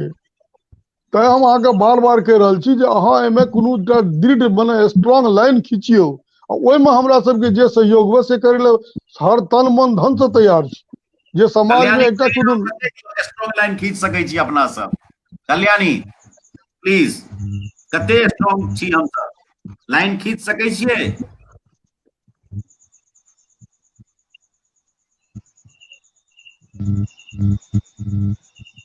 माइक ऑन करू, माइक ऑन करू, माइक ऑन कए लिअ। तो हमरा मतलब ई चीज के विश्वास हम एकरा बहुत अपना भर से जतेक हम आगा बढ़ा सकी, जतेक लोग का जागरूक कर सकी जे दहेज मुक्त होय, या जते भोज भेल, बराती के भोज अपना मिथिला में सेहो देखल जाय छै, जेके बात पर मांछ आ माछ सब चीज देल जाय छै। ई सब कनी हमरो खराब लगैया। जतेक ई सबसे हटा के अथी करी, जागरूक करबाबी, ओही में बढ़िया छै, बहुत नीक हेतै। और हमरा लगैया लोग आगू एथिन एहि चीज के लेल, जे सर्किल में हम देख रहल छी ओहिमे सब छथि आगा आबै लेल तैयार छथि। हाँ ई चीज हटक चाही, हटक चाही। और ई जे अहाँ अपने कहलिए गांव में जे गांव घर से जे जुड़ल छथिन, तो मुखियो के कहि के जे उनका सम्मानित कैल जाय जे बिना दहेज के विवाह कऽ रहल छथि। ई सबसे बहुत नीक हेतै। ई सबसे की हेतै जे दोसरो देखा देखी करनाइ शुरू करतै, हुनका में ई चीज कऽ सकै छै, आराम से कऽ सकै छै। एमे कोनो प्रॉब्लम काज हम नहीं सब कह सके। हाँ जरूर उन लोग के एक बेर आह्वान करे छियै जे एहिमे अपने सब खाली अपन नाम प्रपोज कऽ दियौ, संयोजक बनू, व्हाट्सएप समूह खोलि दियौ, छोट छोट काज करू, जतबे हमरा से पार लागत ओतबे काज कऽ सकै छी। बड़का बात हम कह देब आ काल्हि जाके हमरा से कैल नहीं हैत तऽ ई तऽ शायद संभव नहीं न छै। ओना किशोर बाबू सनक व्यक्ति यदि हमरा सबके संग रहता तऽ जरूर ओहो काज हेतै। हम वादा करै छियै किशोर बाबू से जे अपने सब कतौ एकटा कोनो जगह पर पॉजिटिव शुरुआत करा दियो, हेतै। राधिका जी गांव के जी ये कह चाहबे जे निगरानी समिति बनेबाक कतेक संभावना छै? लोग जी तैयार हेतै? संभावना ई तरह छै सबके सोच जे होइ छै ना सब तरह के होइ छै, तऽ कहबे जे मुखिया सरपंच कोन मेंटेलिटी के छथिन ई सब संभावना तऽ नहीं छै कि किनको पास जाके कहिए। और गांव में कोनो लड़की अपना तरह से आगा बढ़े इहो लोग के नहीं पसंद आवे छै, कहते कि मतलब एकटा बड़ा उपाधि इनका देल जाय छै, लवड़ी छै, मतलब सबसे बजैया, बहुत तरह के बात छै। और यदि किनको दहेज मुक्त विवाह गांव में भ जाय त इहो कते लोग नहीं बजै छै। इहो हम एक जगह पोस्ट देखने रही जे कहै छथिन कि पहले से कोनो चक्कर छलै तें दहेज मुक्त विवाह, तऽ ई कोनो बात नहीं छै। किनको प्रेम विवाह केना दहेज मुक्त विवाह दुनू में बहुत अंतर छै, तऽ ई कोनो बात नहीं। कतेको प्रेम विवाह में देखै छी कि दहेज लऽ के विवाह होइ छै, तऽ दुनू में समानता नहीं छै। हाँ लेकिन हरेक गांव के अभी एक बनल छै, प्रत्येक गांव के अपन अपन ग्रुप छै, तो ई ग्रुप में लेकिन एक बात के कह सकै छियै कि दहेज मुक्त विवाह करऽ से की फायदा छै, करऽ के चाही, ई सब भऽ सकैये। मतलब यह नेट के फायदा से हम बहुतो लोग से जुड़ल छी और बहुतो जगह ई बात के फैला सकै छियै। तऽ हम अपन प्रवीण बाबू गांव के ग्रुप के राखै छियै, कोशिश करै छियै मुक्त हमरो गांव हुए, एकर हम कोशिश करै छियै। बहुत सुंदर, बहुत नीक लागल राधिका, बहुत नीक लागल। जी किशोर बाबू प्रवीण बाबू एकटा बात कहऽ चाहे छी अहाँ के मंच पर जे बिहार के प्रथम मुख्यमंत्री रहथिन डॉक्टर श्री कृष्ण सिंह, तो ओहि टाइम में जवाहरलाल नेहरू प्रधानमंत्री रहथिन, तो वो गेलखिन दिल्ली कोनो सेमिनार में, तो उनका पूछलखिन प्रधानमंत्री जी कि आपके बिहार के लोगों के सामने समस्या क्या है? तो श्री कृष्ण बाबू जवाब दिलखिन रहे, हमारे बिहार के लोगों के सामने समस्या ये है कि समस्या क्या है। तो दहेज मुक्त मिथिला हो चाहे कोनो संस्था हो, पहिने अहाँ अपन समस्या के चिन्हियो और ओइले स्ट्रॉन्ग इनिशिएटिव बनाबियो कि हमको ये करना है। अपने जी बात कहलिए, अपने के बात से हम सहमत छी जे हम की कए सकै छियै, तैसे काज चलते नहीं। लेकिन अहाँ की करऽ चाहे छियै पहिने से डिसाइड करियो, और ओइ पर देखियो कते लोग अहाँ संगे आबैया। बिल्कुल एकटा बहिन संगे संगे एखन ठीक कहलखिन जे बहुत सारा अपनो कहलिए जे बहुत सारा लड़का वाला बिल्कुल ही ईगरली वेट कऽ रहले हैं कि हमरा बढ़िया लड़की भेटे, एहि दुआरे कि सब आब सब चीज देख रहले हैं, वृद्धाश्रम वाला कंसेप्ट से लोग देख रहले हैं। अब तो मान लिया मल्टीमीडिया के युग छै, डिजिटल युग छै, तो आब लोग देख रहले हैं कि ओकर अपने भाई के, अपने भावो के, अपने भौज के जैसे ओकर बेटा दऽ एलै वृद्धाश्रम में, तो लोग तो सब चीज देख रहले हैं। अब तो एहन बात छै नहीं कोनो जे नुकायल चोरायल रहे छै, ओहि द्वारा सब क्यों ईगर छै कि हमको पढ़ी लिखी सब लड़की मिल जाए, हम क्या करेंगे पैसा लेकर के। एहिमे कतौ दिक्कत नहीं छै, अहाँके कतौ डरै के हिचके के जरूरत नहीं छै। अहाँ लाइन खींच के तो देखियो कते लोग अहाँ संगे आबैया, अहाँ लाइन खींच के देखियो, ओहिमे कोताही नहीं करियो। अहाँ पहले माइंड मेकअप करियो कि हमको करना क्या है। और बिहार के लोग जगह नहीं कि हमारे पास समस्या क्या है यही पता, यही समस्या है, ये नहीं करियो। एकदम इनिशिएटिव लियो, कनिटा शुरू में दिक्कत है अहाँके। भारती आवाज आबि रहल यऽ? भारती कैन यू हियर? आवाज आबि रहल यऽ? हेलो भारती लग आवाज, भारती लग आवाज पहुंच रहल यऽ? चलू भावना जी। एकटा कमेंट आबि रहल अछि। जी जी एकटा कमेंट आबि रहल यऽ कि एकर समर्थक छी जे लड़का विरोध करते त माय बाप के हिम्मत नहीं छै कि दहेज लेते। तो ई बात तो सही अछि कि युवा पीढ़ी अगर लड़का ई बात अगर सोच लिए कि हमरा दहेज नहीं लेबाक अछि, तऽ एना नहीं छै कि माय बाप जे छै से सपोर्ट नहीं करते, तऽ लड़का के जरूर सोचे पड़ते। लड़का अगर आगाँ बढ़ते तब पूरा के पूरा जे छै कहते हम बियाहे नहीं करब, अगर अहाँ दहेज लेब तऽ हम बियाहे नहीं करब, तऽ लड़का के आगाँ आबे पड़ते, तखने जे छै समाजो के विकास हेतै आ लड़कियों के हिम्मत हेतै आ लड़की सब तो अपन सबके मिथिला में बहुत हिम्मत वाली छै। एखन दूटा जे छै से अपन सबके सामने में अछि तऽ जते भी प्रशंसा करी ओते कम अछि। लेकिन एही में अगर कोनो एक लड़का ज्वाइन करतिया अनमैरिड आ ओहो किछु जे छै अपन बात रखथिन तऽ बहुत हमरा खुशी हेतिया। आ हम आगाँ के सेशन में ई चाहब कि किछु लड़का भी ज्वाइन करथिन आर जे छै अपन विचार व्यक्त करथिन कि नहीं हम भी दहेज नहीं लेब। दहेज एक अपराध छियै आ जहन जे माय बाप अपन बेटी के पढ़ा लिखा के आ ई तरह के बनेलकै हैं आ एक अपन कलेजा के टुकड़ा के दोसर परिवार में दऽ रहल छै, ऐसे बढ़ के की चाही आर की उनका चाही।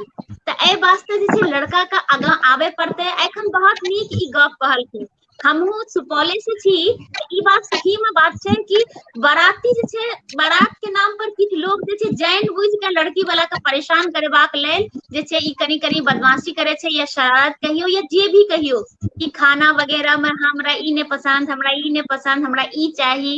बारात में गेल तऽ कनीटा ई चीज के अपना सबके मिथिला मैथिली में अक्सर अहाँ सुनबै कोनो भी में कि जरूर होइ छै।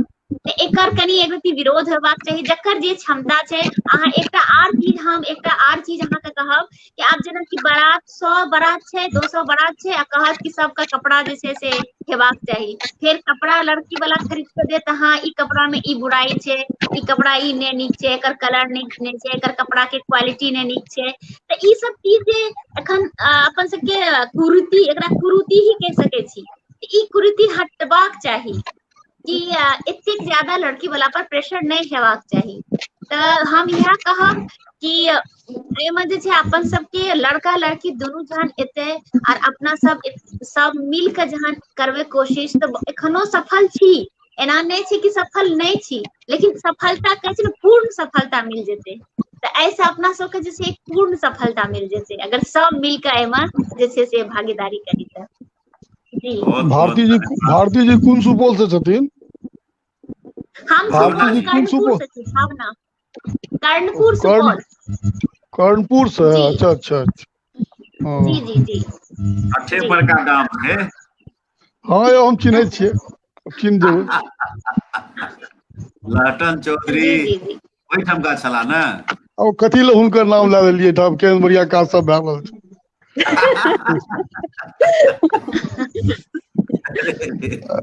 मंच पर चंडाल सबके नाम नहीं लियो। हे भगवान, एना नहीं सामान्य बिल्कुल बिल्कुल नहीं ई बात अहाँ वापस ले लियो। अहाँ सनक लोग हुनका सम्माननीय नहीं कहियो प्लीज। नहीं हम एहि दुआरे जे हमरा से सब श्रेष्ठ छथि और हम जिनकर नाम प्रणम्य व्यक्तित्व में गनै छियै हुनकर हम प्रणाम करै छियनि। और पाठक परिवार पितियन छथि गाँव के। भावना जी बढ़िया से बुझा देती आगे लाटन चौधरी सम्माननीय रहथिन कि नहीं। हम दोसर बिंदु पर आगू बढ़े लेल चाहे छी। मात्र 2 मिनट के समय बचि गेल अछि हमरा लग। हम सब गोटा के बहुत बहुत धन्यवाद व्यक्त करै छी। आइ बहुत रास बात भेलै। की नाम छै जे लाइव के हम सब बेर बेर देखब। हम सब जे छै जे बजलहुं ओहि बात के फेर से रिवाइज करब अपने। और हमरा सबसे की हेतै, हम व्यक्तिगत की कह सकै छी, कोई चीज के ऊपर में हम बेसी केंद्रित रहे लेल चाहे छी। ओहि के आधार पर ई अभियान आगू बढ़बऽ लेल चाहि रहल छी। और चूंकि हमरा 10 वर्ष भऽ गेलै अभियान में, तऽ एहि आधार पर हम लोग जतऽ जते भेटलहुँ हुनकर सबके समर्थन जमीन पर बड्ड कम भेटै छै। हमरा एना लागल जे दहेज प्रथा के विरोध में यथार्थ रूप से समाज नहीं छै एखनो। नहीं प्रवीण बाबू प्लीज एक मिनट ऐसे पहिनो वो चर्चा केलखिन है। तो हम ई बात अहाँ कहै छी जे 100 में नहीं, not in 100, more than 10,000 up to 1 lakh लड़का वाला बिल्कुल सही रूप में ईगर छै, बिल्कुल सही रूप में ईगर छै कि ओकरा बिल्कुल ही बिना दहेज के 1 नंबर लड़की से विवाह हो जाए, पढ़ल लिखल संस्कारी लड़की से विवाह हो जाए। अब ओकर संख्या बहुत ज्यादा छै, ओहि द्वारा अहाँ के काज बहुत ही हाँ अहाँ के काज बहुत ही सरल भए गेल। हमर बात हमर बात अहाँ बुझियो, अहाँ के काज बिल्कुल सरल। अहाँ लकीर खींचियो, अहाँ सबसे पहले लकीर खींचियो आ देखियो अहाँ संगे लोक आबैया कि नहीं आबैया। आ देखियो रिसेंटली एखन ई 4 दिसंबर के विवाह के दिन फाइनल भेले हैं। बरगा विवाह हेतै पजेछिया के लड़का के। वो एके ठमा कहलके कि हम 1 नया पैसा नहीं देंगे और बम्बई से जो हम लोग जाएंगे आपके यहाँ शादी करने के लिए, उसका भी पैसा हम खुद वहन करेंगे। कोई तमाशा करने की आपको जरूरत नहीं है। बिल्कुल हम बिल्कुल सही कथा कह रहे छौं।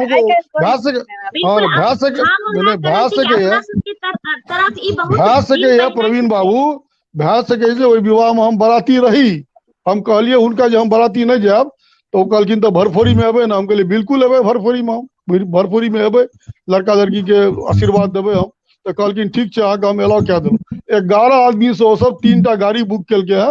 एकटा पर लड़का ओकर 2-3टा संगी आ 2टा गाड़ी पर जते ओकर बाप दादा पिती पितियन मामा मौसा सब जाए। इतनी आदमी में विवाह हो रहा है। तो सवाल है अहाँ लकीर खींचियो कि नहीं दहेज मुक्त मिथिला कहता है तो ऐसा करना पड़ेगा। लाइन पर जहाँ नहीं बता फिर वह भारत के संविधान वाला भै जात बात। किताब में लिखल रहते किच होते रहते किच, वैसे काज नहीं चलत। आगे लकीर खींचा पड़त। आज खींचियो काल खींचियो, नहीं तो तहन फिर दहेजो मुक्त मिथिला धीरे धीरे धूमिल भ जेतै। तो कोनो फायदा नहीं भेलै। एते परिश्रम आगे बेकार भए गेलै, किछ नहीं। तकर बाद उपहास के पात्र भए जेबै। अहाँ दहेज मुक्त मिथिला हे एकटा खोललकै रहे ने प्रवीण जी। रिसेंटली हमरा एक आदमी से बात भेल, उनका हम अहाँ के चर्चा के लिए तो कहलखिन अच्छा नेपाल वाला। हम कहलिए अहाँ फिर से अपन बात कहियो। कहलखिन कि हाँ यो नेपाल वाला। कहले कैसे बेहुदा की तरह बात करते हैं आप? नेपाल में हो कि अमेरिका में हो, है कौन हो? इस पर आइए ना। नेपाल में रहता है कि अमेरिका में रहता है कौन हो? ब्राह्मण है कि नहीं वाला? तो नहीं सर आगे नहीं सर आगे दुख भै गेल। हम कहलिए बिल्कुल दुख भै गेल हमरा। ही जे ब्राह्मण और आप उसके बारे में ऐसी बात बोलते हैं, कैसे बोलते हैं आप? तो सवाल है ई तब मान लिया कि अनेरो से परेशान होने से कोनो फायदा नहीं है। लकीर खींचियो लकीर लकीर। 11 ही बराती जाएगा। आलोचक के विरोधी के हम हृदय से स्वीकार करे छिए जी जी। और इ सब क्षुद्र टिप्पणी पर बिल्कुल नहीं जाए के छे किशोर बाबू। हम जे जानकी जी के आगू रख के हम सब कोनो काज में लागल छी। हमर समाज के भलाई होए, हम परोपकार में लागल छी। हम ई चाहे छी। लकीर खींचा के बाद एकटा बड़ पैघ चुनौती वाला बात छै। बहुत बात कह रहल छी, लेकिन हमरा एखनो हिचकिचाहट भ रहल अछि जे हम लकीर खींचे वाला के होय छै। जे समाज में प्रबुद्ध वर्ग छै, जे समाज में एक उच्च शिक्षा के प्रभाव छै, सब के मतलब चतुर चालाक मनुझा एहन विद्वान सब, एहन जगह पर हम लकीर खींचबे तो लोग के सेहो चिड़ हेतै जे रे ओ के होय छै रे लकीर खींचा वाला, नेपाल वाला लकीर खींचो। इहो त भ सकै छै। हाँ भ सकै छै, बिल्कुल भ सकै छै, बिल्कुल भ सकै छै। तैसे की हेतै? तैसे हम अहाँ संस्था एस्टेब्लिश के लिए अहाँ के इनिशिएटिव लेबैए पड़त। जकरा जे बाज नहीं छै बाजो, कते दिन बाजते? एक दिन अहाँ के सब भक्त भ जात।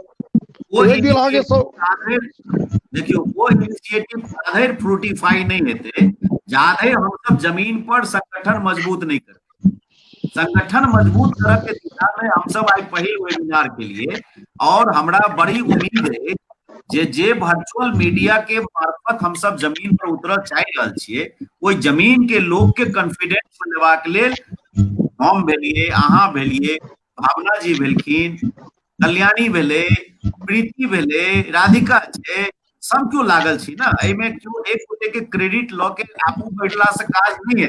हाँ आई यदि फैसला ल ली भावना जी, आई यदि हम सब निर्णय कॉल कल्याणी भारती प्रीति राधिका जते गोटे में जुड़ल जयंत जुड़ल छला, जयंत मिश्रा वो अहाँ के भावना जी के विचार के वो प्रतिनिधित्व करते, लेकिन उनका घर में आई बाढ़ आबि गेलै। वो बेचारा एक बार जुड़बो केला, आवाज नहीं एले उनकर। आई हमरा सबके बीच में अभयकांत पाठक जुड़ा वाला छला, ओहो ने जुड़ पेला। विद्यानंद चौधरी जुड़ा वाला छला, ओहो ने जुड़ पेला। तो जे नहीं जुड़ पेला तैयो ई कार्यक्रम आई के डेट में हमरा बुझने प्रथम प्रयास में बड़ नीक भेलै। आ सब के बहुत धन्यवाद, बहुत बहुत धन्यवाद। और एहि विषय पर किशोर बाबू हम 7 दिन 10 दिन अपने से टाइम मंगै छी, हम सब एहि पर विमर्श करबै। भावना जी से सेहो अनुरोध करै छी, कल्याणी जी से अनुरोध करै छी जे ग्रुप पर अहाँ सब सक्रिय हो, और जे लकीर खींचऽ के बात भेलै, की हम सब लकीर खींच सकै छी? प्रवीण बाबू एकटा लाइन खाली, टॉर्च लऽ के क्यों एके आदमी आगू आगू जाइ छै, ओकरा लोग टॉर्च बियरर कहै छै।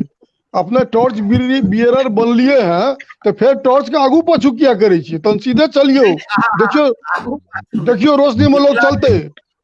मिथिला के लोग के हम प्रणाम करै छी, हमरा कने हिचकिचाहट भ रहल अछि, हम खुल के कहि रहल छी। नहीं घिचकिचाहट आप बाहर करियो। बिल्कुल बिल्कुल। अरे सर एकटा वो समय हेतै प्रवीण बाबू एकटा वो समय हेतै जे कतौ विवाह होइत रहतै ने तो दहेज मुक्त मिथिला के बैनर टांगल जेतै। ई सोच ल के चलियो, टांगल रहतै जे लोग कहते हे देखी दहेज मुक्त मिथिला के बैनर लागल छै एठमा। लोग सम्मान से देखते हुए ओ बैनर के, ओहि दुआरे लकीर खींचे में कोताही न करियो। भेल छै दहेजो मुक्त मिथिला के बैनर से विवाह कतेको भेल छै। ये सब भेल छै, ठीक छै। आब हम सब आई कंक्लूड करी, और अजुका मीटिंग बड़ नीक रहलै, अपने सब गोटा के विचार नीक एलै। भगवती हमरा सब गोटा के आशीर्वाद दैत, कल्याण करैत। प्रीति बहुत बहुत धन्यवाद, अहाँ एते समय देलहुँ। हमर तऽ बेटी जकाँ छी, बहिन सब हमर राधिका बहुत नीक काज कऽ रहल छी। एनाही आगू एहि चीज के केना हम सब आगू बढ़ा सकबै। गांव में निगरानी कमेटी के जे तर्ज छै, एहि के ऊपर में बात करू, जहिया छै से हासिल कर। सब गोटा के जतेक दर्शक जतेक लोग जुड़ल छी, जे अपन विचार कमेंट के मार्फत रखलहुँ, सब गोटा के हृदय से प्रणाम करैत धन्यवाद देत। एहि कार्यक्रम के अपने सब सफल बनेलहुँ। आगामी समय में हम सब अहिना आरो विषय पर, इंटरकास्ट मैरिज पर सेहो आयब। विवाह कते पैघ समस्या बनि गेल छै आइ के समय में, वैवाहिक परिचय आदान प्रदान करब कतेक जरूरी छै। एहि सब बिंदु पर हम सब धीरे धीरे एक एकटा बात पर बात करब, और किशोर बाबू के देल चुनौती के सेहो हम सब स्वीकार करब, जे एकटा बड़का लाइन खींचनाइ छै, एकटा बड़का लाइन खींचनाइ छै, ठीक छै। धन्यवाद धन्यवाद धन्यवाद, सबसे आशीर्वादक आकांक्षा करें। धन्यवाद, प्रणाम।